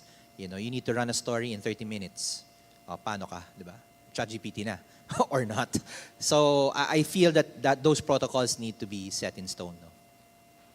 But I think we also need to remember the cautionary example of, let's say, Jason Blair, who made up all those stories not because he was under deadline pressure. He wanted the fame, he wanted the fortune. That's also a possibility. We have about 8 more minutes. Sorry, Yes? sir. Pwede mong follow up. Sorry, iside ko lang, medyo ano lang po. Malikot lang po yung pag-iisip. Sorry for that this question. Challenge ko po si AI. Tinanong ko po doon, because pwede niyo pong i-practice mamaya. Ano po yung difference ng conventional calculator sa calculator sa cellphone? And the bottom line is, humingi po si AI ng apologies sa akin doon sa tinanong ko. Ang eksaktong tinanong ko po ay ano yung difference ng conventional calculators sa mobile phone calculator. Ang example ko po ron is 50 times 50. 50 plus 50 times 2. Pwede niyo pong ilagay sa inyong mga cellphone. So, ang sampo nun ay 200. So, pag sa mobile calculator, except Apple, ang sagot po ay 150. So, may discrepancy. So, si ChatGPT po, medyo naguluhan din doon sa aking tanong at humingi ng pamanhin. At sa dulo po nito ay may mga bagay din po pala talaga si AI na hindi pa niya ma-update at hindi niya pa kayang i-adapt sa mga ganito pagkakataon. Thank you. Actually, I think in that case, it involves two different ways of computing. No? Yung isa PEMDAS, yung isa the older version. So there are different answers that will come out. Thank you. Yes, ma'am. Good morning po, Annie Perez from Cebu, ABS-CBN correspondent, and I'm also with UP Cebu. Now my question now is, how do we address sa regions or for any area yung pagiging averse ng ibang reporters or newsrooms management to using AI, integrating, adopting it to the current workflow plus process? Because, share ko lang, ma'am, I'm doing a study in Central Visayas. Ma'am Karol sits on my panel. The acceptance is low, very low, low to none at all, or knows AI at that. So how do we address that so we can move forward as a journalistic landscape in this country? Maybe Karol? Hi, Annie. So, siguro no, parang may similarities yung finding na yan sa mga ibang studies rin.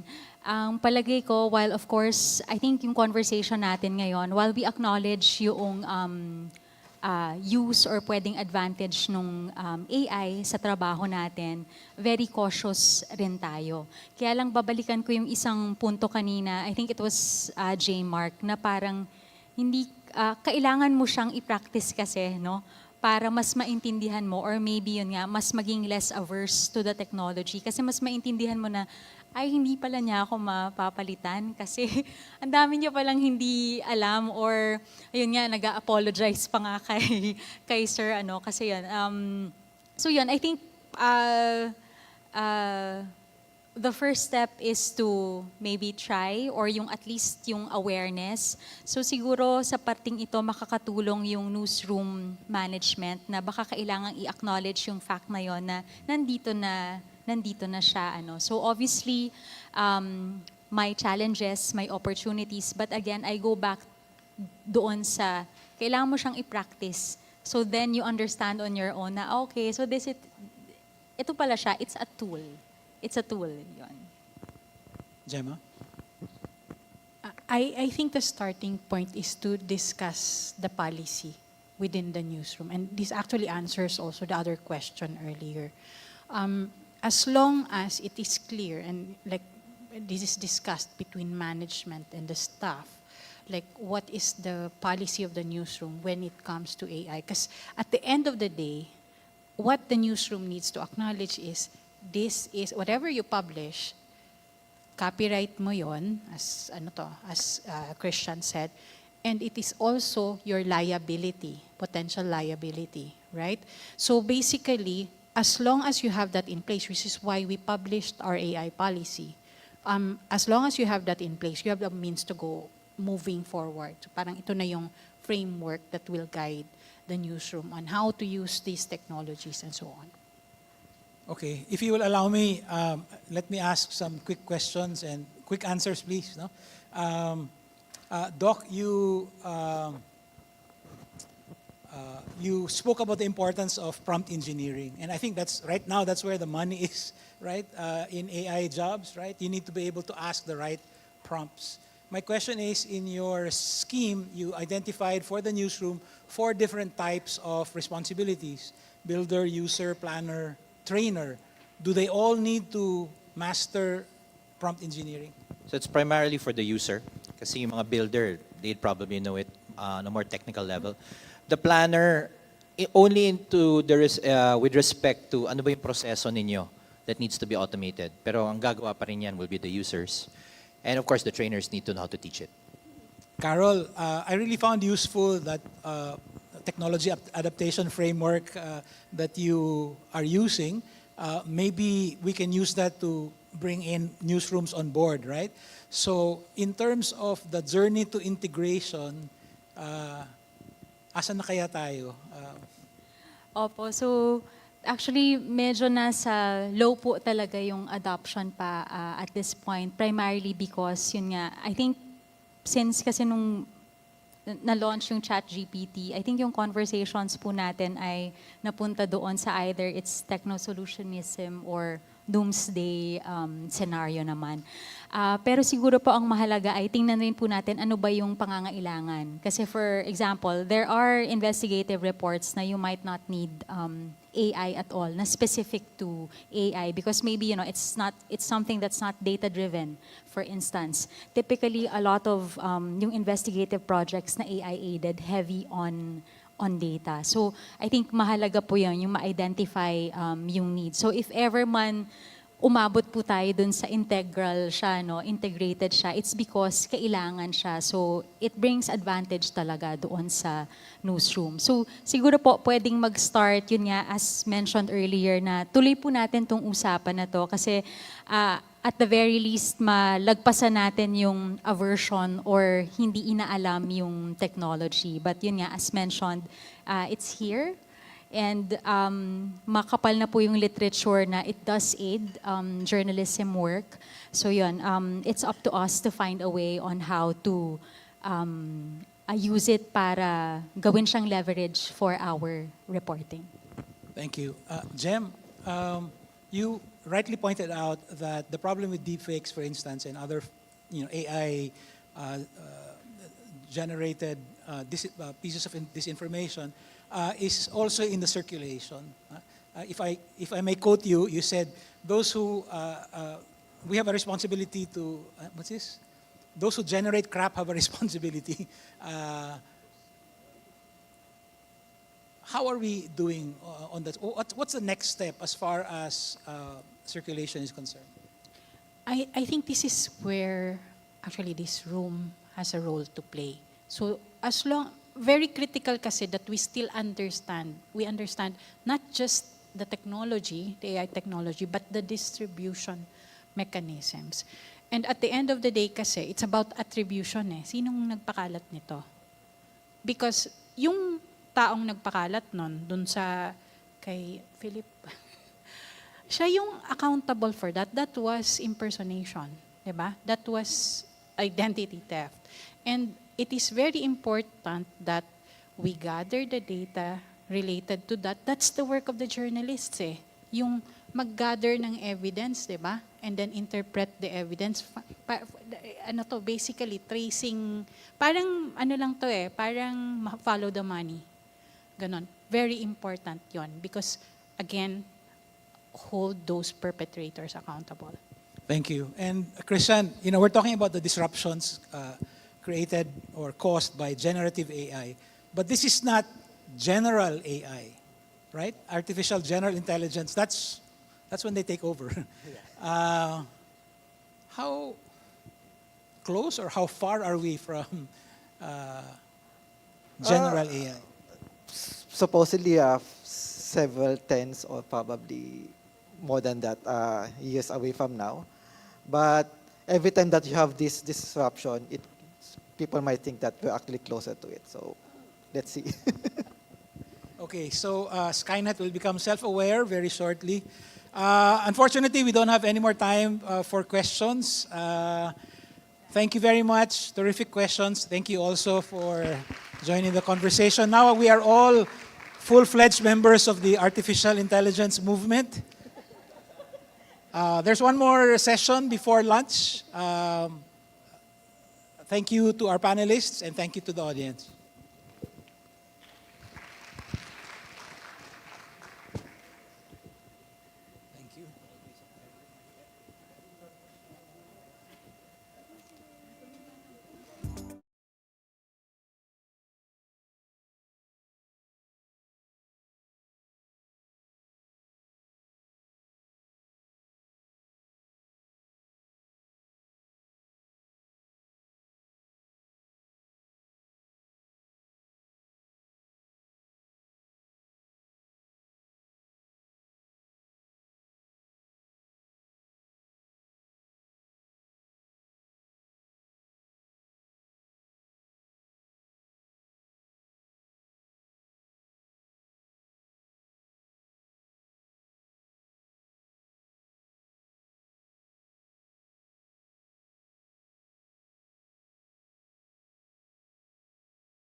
Sa budget. Next is Certificate of Appreciation for Miss Gemma Bagayaua-Mendoza. Maraming salamat. Kompleto yan with middle name.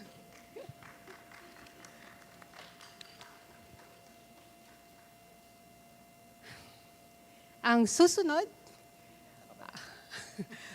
who is actually also with the PCIJ board, si Mr. Dominic Ligot. Marami pong salamat. And the book. Yan. Oo, kaya lang pasensya na sa alak kasi yung bumili hindi umiinom.